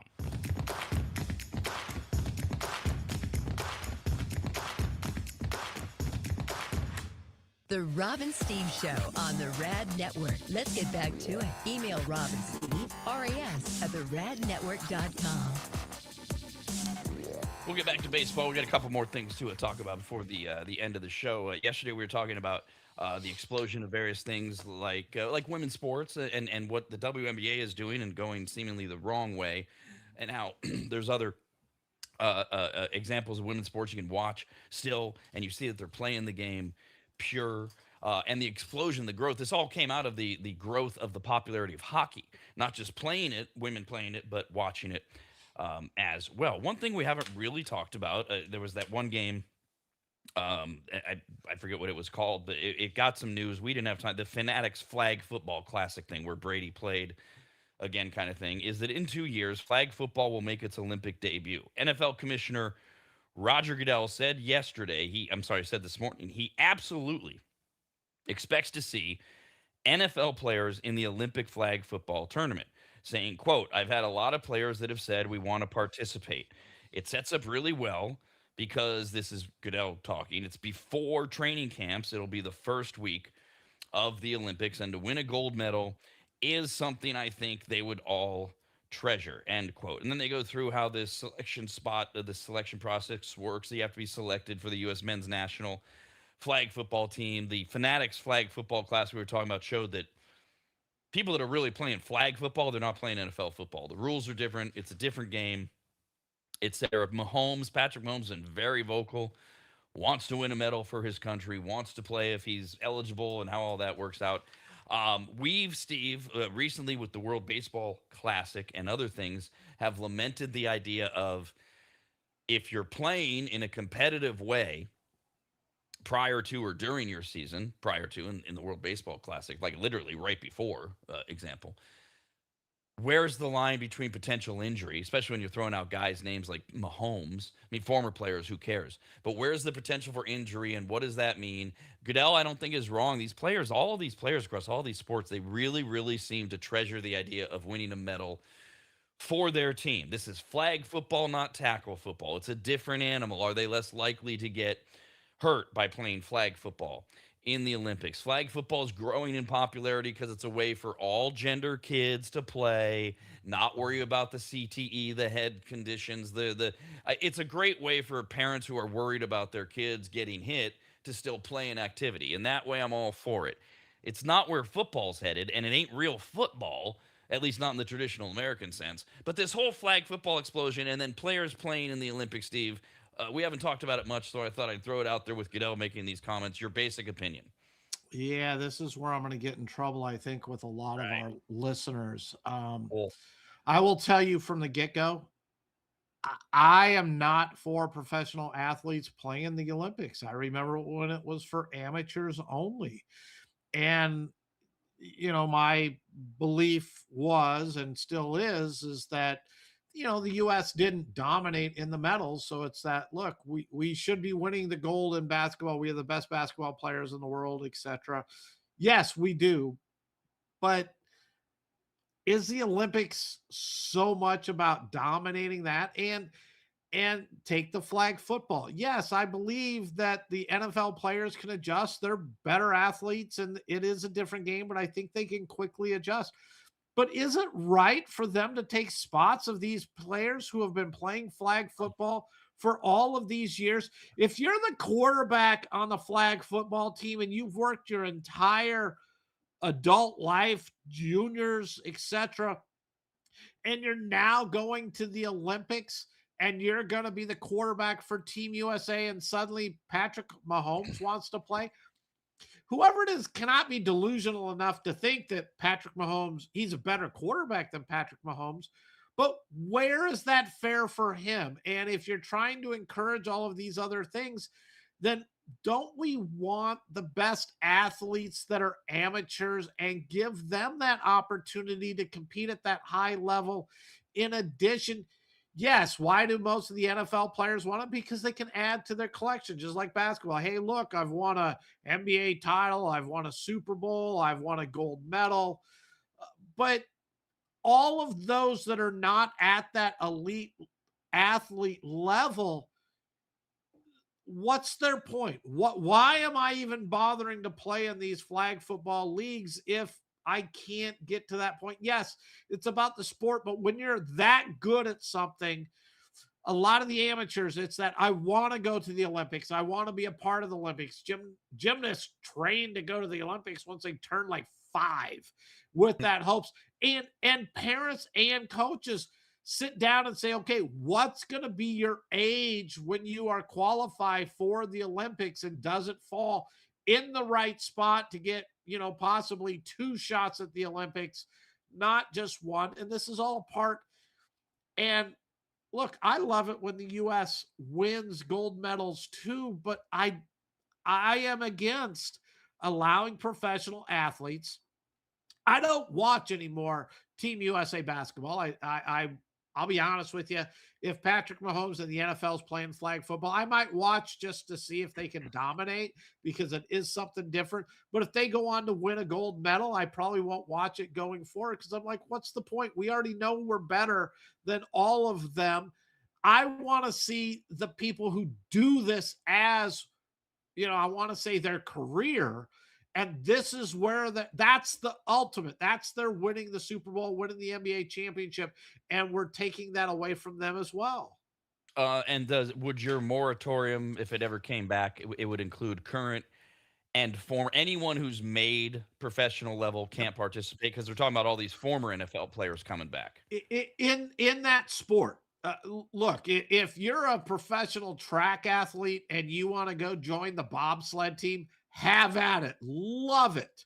You're using your speed from track. You're not going to be able to compete anymore there. If you have a professional football player that, they put in slow pitch softball in the Olympics, say, and he hits a home run and everything. Great. I want to see it. I just don't think you should be able to participate in the sport that you were classified as a professional. Another NFL note, a rumor going around thanks to Bleacher Report, who says they have talked to unnamed sources to come up with a trade, a bold prediction on a trade that would involve the reigning NFC South champs. I'll give you all a moment to remember that was the Carolina Panthers. Would they pursue a trade at the deadline if it's clear to them that quarterback Bryce Young is not going to be their guy? He's not now, and he's not going to make them. He is in his 5th-year option, which was picked up. The Panthers control him through the 27 campaign. But if Young doesn't hit the ground running and start to produce consistent results, especially in the NFC South, nobody would blame the Panthers for going in a different direction even before the 2026 NFL season is over with, especially in the NFC South. If the Panthers can look around and go, we should be winning this division, and it's all our quarterback. And there's a lot of ifs in here. A lot of people say that if Bryce Young isn't a guy, it's time to call the San Francisco 49ers for Mac Jones. The Athletic's Jeff Howe believes the 49ers in that situation specifically, a team desperate for a quarterback who could start, would be able to demand a first-round pick for Mac Jones. He's 3 years older than Young. He's shown the ability to perform at a high level with 2 different teams, the Patriots and the Niners.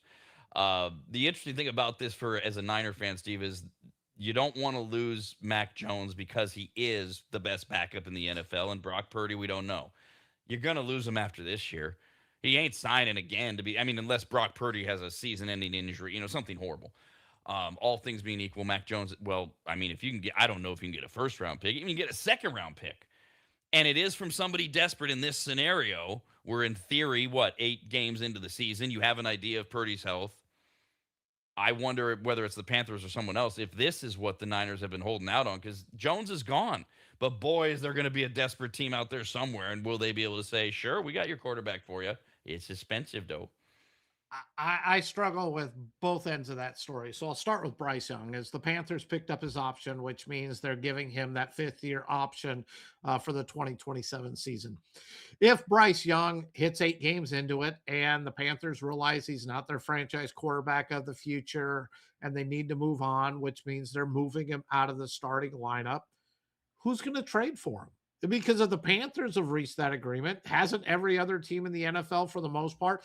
And if you say, look, in a different scenario, okay, but you're not going to want to pick up that 5th-year option, which puts them into that $20-30 million or whatever it is for a quarterback for a project.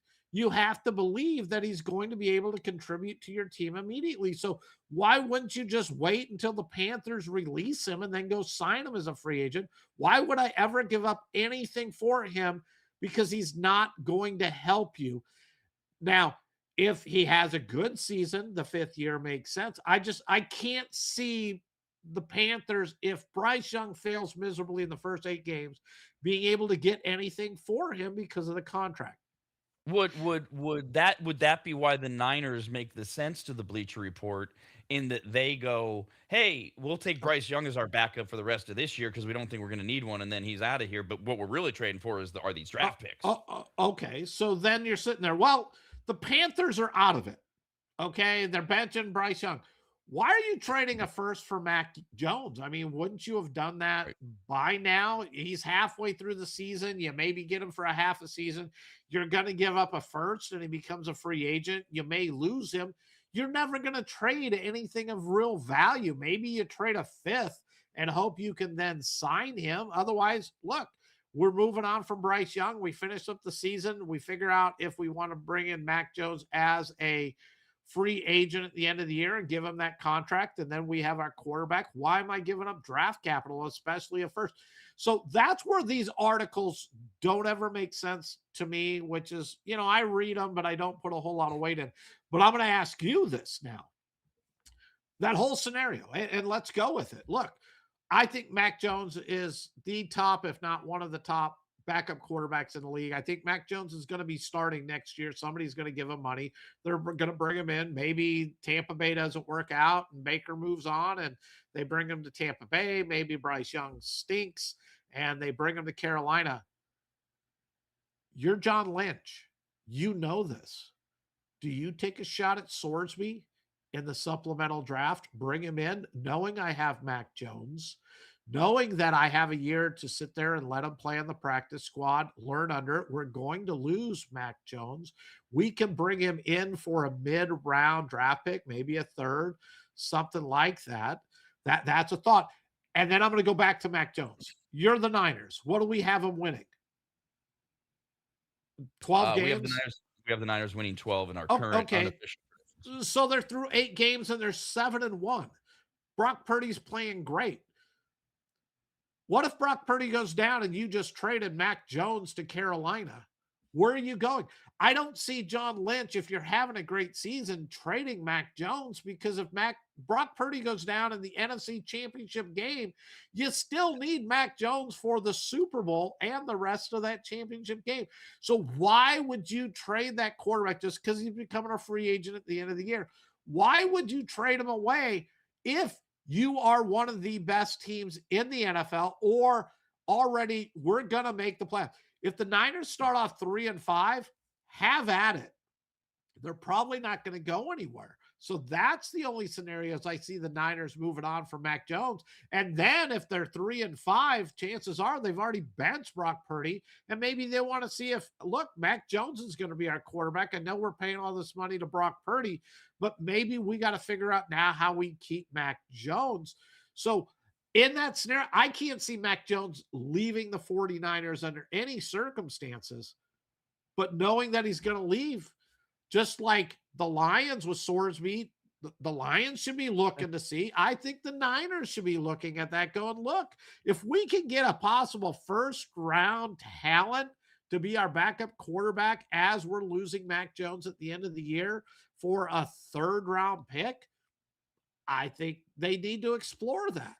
I mean, yesterday's conversation, we kept saying that there's 25 or more teams that should at least be looking at the Sorsby option. And yes, there's no downside. That's what we keep saying. What's the downside for the Niners in this example of looking at Sorsby and taking him? I'm also just still basking in the glow of the Niners' recent history of midseason trades with Carolina. Maybe they could really pull off something that could bring something even bigger. Yeah, but that's not you trading away your first round draft pick. That's trading my fourth for Christian McCaffrey and then letting him become all world for 4 or 5 seasons for my team. It worked out great for the Niners. So whatever they do, maybe that's how you look at it. We told you a couple weeks ago about the Edmonton Oilers who fired Chris Knobloch in May following the first round loss to the Ducks, and the next hire would be the 6th head coach since Connor McDavid's rookie season. Now, what they wanted to do, the Oilers' initial target was Bruce Cassidy of the Las Vegas Golden Knights, who withheld permission to their division rival. Cassidy's still under contract as head coach with the Knights, even though they don't have a head coach through next season. And he's got a non-compete clause, which leaves him without recourse. And the basic gist of it is the Knights didn't want to go to a rival team. And the NHL has said they can technically do that. So that's just kind of sitting there.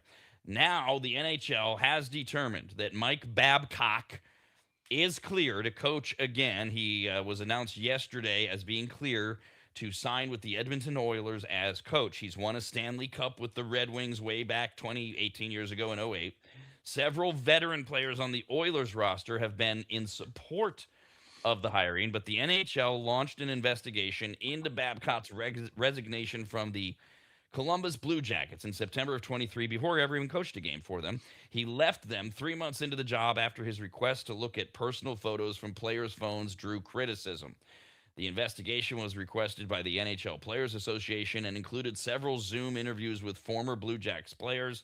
The NHL said in a statement yesterday afternoon that they have completed their review of Mike Babcock's tenure in Columbus and of certain alleged conduct associated therewith. Our investigation has included that even in a light least favorable to Mr. Babcock. So they're saying even in the worst case scenario, there is no current basis to restrict his employment in the league, end quote. So he is free to become the Oilers head coach. And that weird story of he's in the locker room and he makes a guy show his phone to everybody. The NHL says, nah, that's fine. He can coach. I think they had to rule that. That happened in 2023. Well, we're in 2026 now. If they now are doing the investigation, where was this 3 years ago? This should have been released like by the start of the hockey season in the year 2023 at what it was. If they went and said he couldn't take it now, we're going to take disciplinary action, don't you think he'd be set up for a lawsuit against the NHL? You've had 3 years to conduct the investigation. You never did. And now that I'm trying to get a job back in the NHL, now you're trying to look at it and saying I can't return. So shame on the NHL for not doing it when they should have done it 3 years ago. If I'm the Oilers, and I found it interesting because you said several veteran players have spoken out in support of Babcock. Yeah.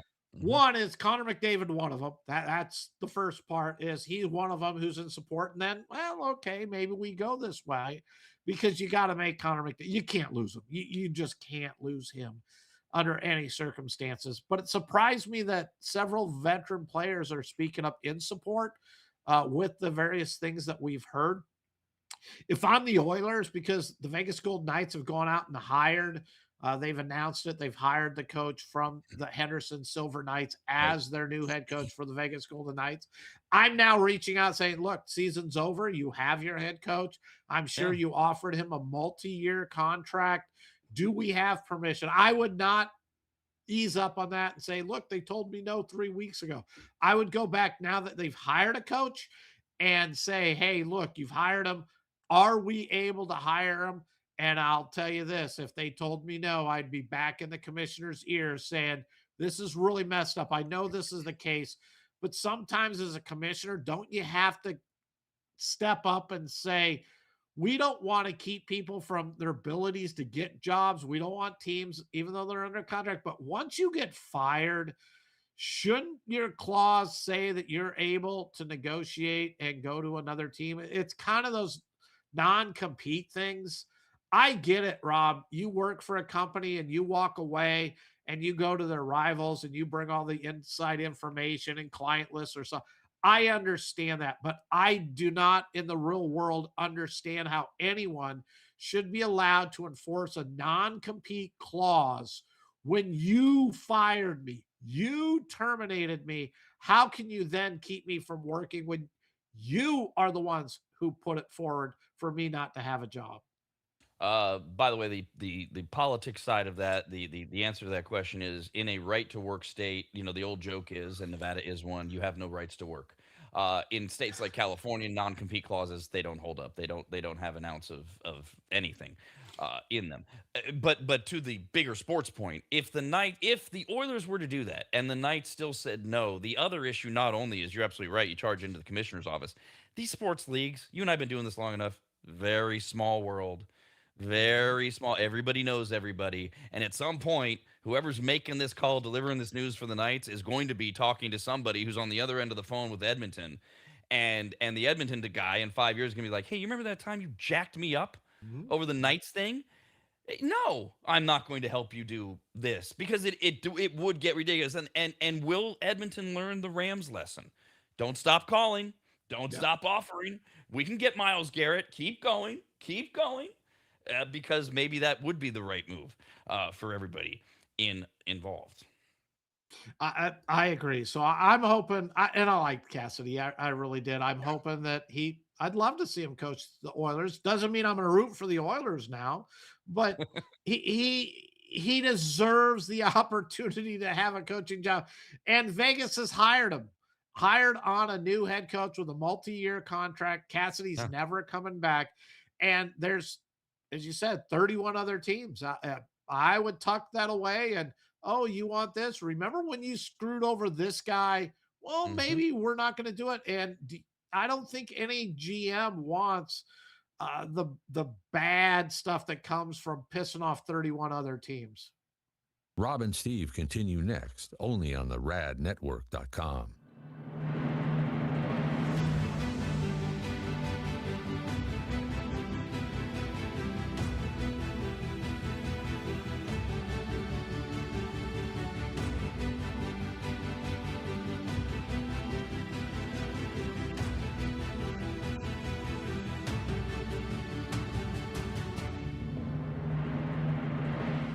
Longtime maggots will remember Greg from MAP, M-A-P, as in Maximum Athletic Performance, which guides you to better output through better ingredients, also known as nutrition. Greg has been on the Rad Show many times and will be again, as he simplifies nutrition and helps us all understand what actually works when it comes to fueling our bodies, almost all of which can be found at maptrition.com. Every product is formulated with clinical precision and backed by science and purpose, and maptrition.com has something for every fitness level, even those of us who barely have a fitness level. With nearly 20 years as a nutritionist and a specialization in sports nutrition, Greg works with athletes and everyday individuals to optimize performance, energy, and overall health through smarter fueling strategies, all of which starts at maptrition.com. At the very least, we should all be taking daily multivitamins, and Greg has his formulated for exactly what a man or woman's body needs. Protein is in, but maybe instead of getting yours from mac and cheese with extra protein, you get it from maptrition.com. And of course, all things workout, training, and exercise are available as well. From pre-workout to creatine and other muscle builders to recovery supplements and more, all at maptrition.com. From morning breakfast essentials to post-workout recovery and everything in between, maptrition.com's full range of supplements, proteins, and wellness products are built to power your journey from start to finish. Check out all the products and find what's right for you and order it shipped to you all at maptrition.com. That's maptrition.com.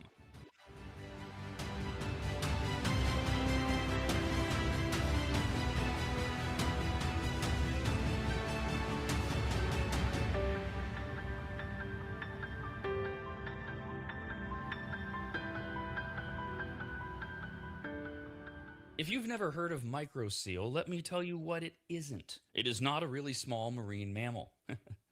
Get it? A microseal? Oh, fine. Just ask AI. AI describes microseal this way with a bunch of AI words. Microseal is a premium, eco-friendly, and biodegradable fabric protection spray that penetrates deep into fibers to provide permanent stain, soil, and sun fade resistance for rugs, furniture, and delicate fabrics. It uses nanotechno blah blah blah and blue blue blue blue blue. What AI is trying to say is that microseal is non-toxic, non-allergenic, safe for pets and children, and although AI doesn't say this, it should, you need to contact longtime maggot Joel from AdvantageSteam.com right now to get him to apply microseal for you. You can even make appointments online at AdvantageSteam.com. We've had microseal for years at Williams Manor, and it treats a lot more than carpets. Microseal protects virtually all fibrous materials, including wool, cotton, silk, suede, leather, and synthetic fabrics. It protects upholstery, carpets, rugs, draperies, and clothing, including wedding dresses. And ladies, you're going to need what? 3 or 4 of those in your lifetime. And it protects against stains, moisture, and UV degradation without changing the texture. Also, if you're an interior designer, Joel has a special program just for you, and all you have to do is say the password, which is what? What? There's no password, I guess. Never mind. Whoever you are, contact Joel at AdvantageSteam.com. And if you're an interior designer, tell him, I guess. I don't know. That's AdvantageSteam.com, where you'll learn more about microseal and everything else that Joel offers. At AdvantageSteam.com, that's AdvantageSteam.com, AdvantageSteam.com.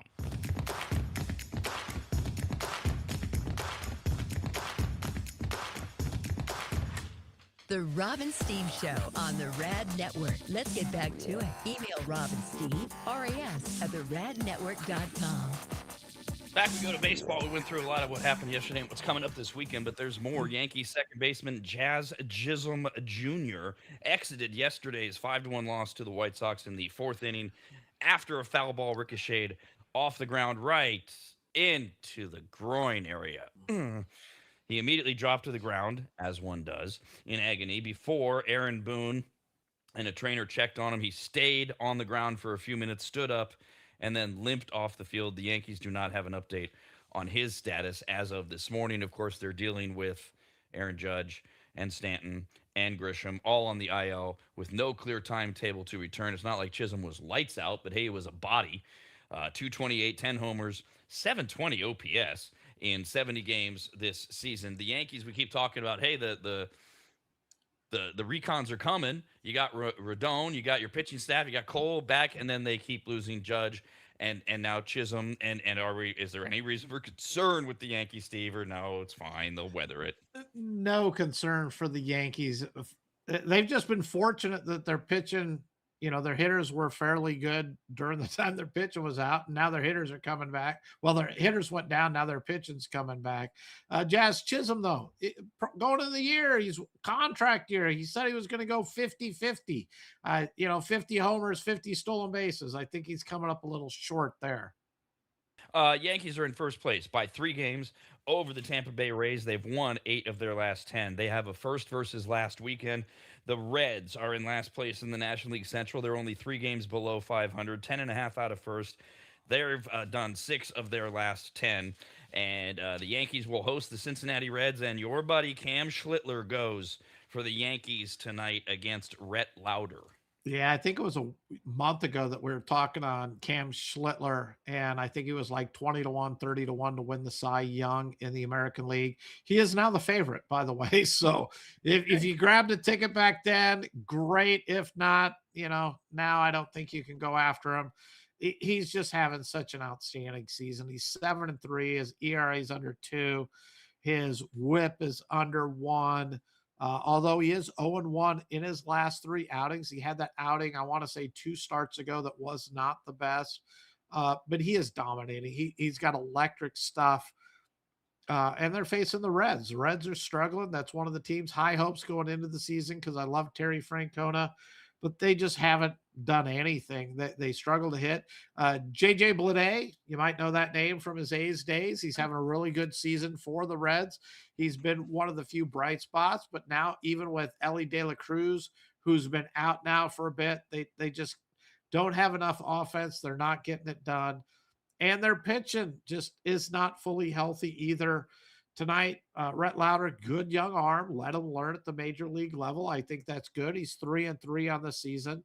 But his last 3 outings, his WHIP is over 1.5. There's a reason the Yankees are sitting close to a $3 favorite in this game tonight.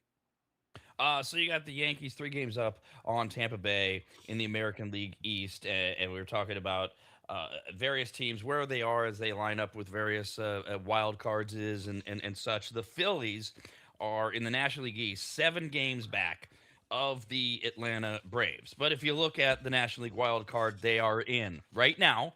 Phillies are a game behind the Cardinals, but they're in with that second spot in the National League wild card. Yesterday, outfielder Adolis Garcia was announced he's out for the rest of the season. He's got a lat injury after his signing his 1-year, $10 million contract in December. Not much to contribute so far this year. 195, 270 on base, 7 homers, 21 RBIs. Doesn't sound on paper like much of a loss. Obviously, the Phillies need everything they can get, Steve, to hang in there. They are obviously in the wild card race. I don't know if they have any realistic hopes to overtake the Braves. I don't think they can overtake the Braves. The Braves were dealt a little blow over the weekend. While during those weeks, Spencer Strider, who had been out early on, came back. He is now shut down. Not sure when he's going to make his next appearance and how they're going to move forward with that. The Phillies are too good of a team. They are in the wild card race. I'd be very disappointed if they did not make a wild card. They've really responded with Don Mattingly taking over. Adolis Garcia, sometimes these youths just don't develop. He came onto the scene big time with the Rangers, was considered one of the best outfielders, young hitters in the game. He ended up getting released at the end of last year because he'd had 2 bad seasons in a row with the Rangers. Phillies brought him in thinking to change the scenery, but as you said, hitting like a $195. Really good defender, strong arm, but not contributing anything offensively. So with that, the Phillies right now, anybody stepping up is going to be as good as he was in that outfield. The Phillies will be there. I like what they're doing. And they can hit. They have some pitching. Aaron Nola is not the same pitcher he had been in the past. So we'll see. But the Phillies will be there. Now, they are, as we said, 7 games back of the Atlanta Braves, who have lost 3 in a row. And what a weekend, what a day. The Braves will open up a homestand today, 4:15 Pacific time. They're in Atlanta. They're throwing Martin Perez. They have to deal with the Brewers, who are in first place by 5.5 games over the Cardinals and are throwing this guy named Jacob Mizorowski tonight. Yes. And I mean, everyone now knows who Jacob Mizorowski is. I want to say his ERA, to put it in perspective, over his last 7 starts, it might be his last 8 starts, is 0.21. He hasn't given up an earned run in his last 3 outings. He's striking out hitters at an incredible pace. He's throwing the ball consistently over 100 miles an hour, like 50% of his pitches hit 101. He is unhittable right now.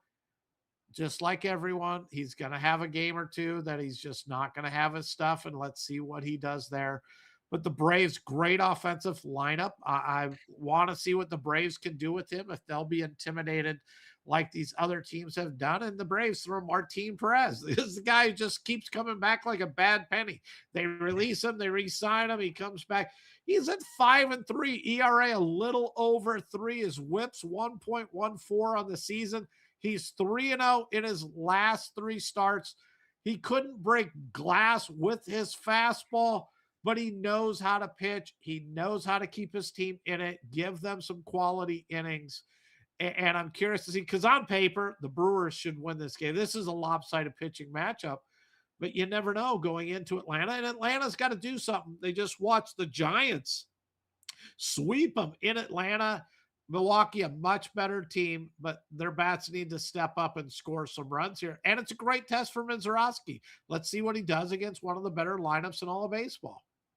Now let's jump over to the National League West. We talked about the Padres, and their only chance, we assume, is to be focused on a wild card position. Well, that would be the same thing for the Arizona Diamondbacks, a half game behind the Padres, but 9.5 behind the Dodgers. The Diamondbacks are a half game out of that 3rd spot for the National League wild card, behind the Padres, Nationals, and Cubs, who are all a half game ahead of them. The Diamondbacks are another team, Steve. They've got to decide. Buyers, sellers, legitimate shot at the wild card. They're going to start with 3 games hosting Minnesota this weekend. Then they go to St. Louis. They go to Tampa Bay. They host the Giants. They host Milwaukee. They go to San Diego. They go to L.A. Boy, those last 6 games before the All-Star break. Going to San Diego, going to L.A. What a big finish for the Diamondbacks. They might not be able to determine if they're buyers or sellers until they get there, until they've dealt with the Padres and the Dodgers right before the All-Star break. And I like schedules like that. We're going to find out if they're for real, how they're going into the All-Star break. Can they compete? This is a team that I refer to as they're in jail. They're not bad enough to know they're sellers and we're going to move and build for the future. They're not good enough to say we can compete for a World Series. They did have that success a couple of years ago, got to the World Series and lost. That nobody expected that to happen. So they know that you can catch lightning in a bottle and make that run, even though you're not the best team. Corbin Burns, curious to see if he's going to come back. They have decent pitching, although Merrill Kelly and Zach Gallen have not produced the way that they would like to, but they can also hit. So this isn't a bad team. They just got to put it all together. They're going up against Minnesota this weekend. And Michael Soroka, he's been their best pitcher all year. He's 8-2 on the season. I'm sorry, 8-3 on the season. ERA a little over 3, whip sitting right around 1. If you remember, he was a young pitcher with the Braves, live arm, really was considered going to be one of their aces for the many years in the future. Got hurt the last few years. His arm has not recovered. He's now learning how to pitch. His arm has gotten better to where he's able to get close to what he was when he was that dominant pitcher. And luckily for Arizona, they gave him the shot, and he's paying rewards. But they're that tweener team. They're good enough to compete, but they're not good enough to fully be sold that they need to sell. You mentioned the San Francisco Giants taking care of the Braves. They swept 3. They're on a 3-game winning streak. They've got nowhere to go. They're not part of the wild card discussion. They're the fourth. They're tied for the 4th worst team in Major League Baseball. The Giants will have Miami all weekend long. I mean, they took care of the Braves, Steve. They should, I don't know, can they go into Miami and win if they want to be real, if they want to say, hey, we beat the Braves, we're going to keep it moving. Again, they're not going anywhere. It's really more of a can the Giants save face sort of thing. They're throwing Landon Roop, there it is, or Raup, today against Miami, and they'll be there all weekend. I'm excited to see how this series goes. And the Giants, they should be sellers, but they come out and say, look, we're looking to move Robbie Ray, who I think they're going to be able to move. But Chapman, Devers, all these, Willie Adames, all these high-priced players that nobody is going to want to give up very much for them because you take on that contract and they're not producing anywhere close to the contract level. Glad to see that, they have made some moves. Casey Schmidt's getting to play pretty much every day now. But keep in mind, this Miami Marlins team leading the major leagues in hitting, Otto Lopez. Yes, he was on the Giants for a couple of months a few years back. I think it was 2024. They signed him in February. They released him in April. He's now playing great shortstop, leading the major leagues in hitting, like a little over 240. I think it was, 343. The last Giants fans, look at that. You could have had him and saved the money on Willie Adames and use that towards something else. But this is just how the Giants have gone. And what I would love to see is them make this run right before the All-Star break, get them into the wild card contention, and be delusional and say, wow, we're better than the Padres. Maybe we can make the playoffs. And all of our moves that we've made pay off. And then I would say just look into that bullpen. You have arguably the worst bullpen in all of baseball. So if you're going to go that route, you better figure out how to bring in about 4 or 5 relievers, rebuild that whole bullpen, because you're not going anywhere with what you currently have. Another weekend with some good series and also some standout games. Tomorrow, Atlanta's throwing Chris Sale. The Phillies are throwing Christopher Sanchez after his big May. Paul Skeens goes tomorrow for the Pirates in Colorado. A's will throw JT Ginn tomorrow, and the aforementioned not doing as well as they expected for Arizona, Zach Gallen throws tomorrow. Remember, Justin Verlander Sunday is back at it for Detroit, and Dustin May is throwing for St. Louis. Lots to watch this weekend. Have a great one. We're back on Monday. This has been a presentation of the Rob and Steve Sports Show, brought to you by the Rad Network and is copyrighted by the radnetwork.com and Williams Broadcasting for the private use of our audience. Any reproduction, accounts, or descriptions of whatever Rob and Steve just talked about without the express permission of the Rad Network, Williams Broadcasting, and Rob's really mean lawyers is prohibited. So don't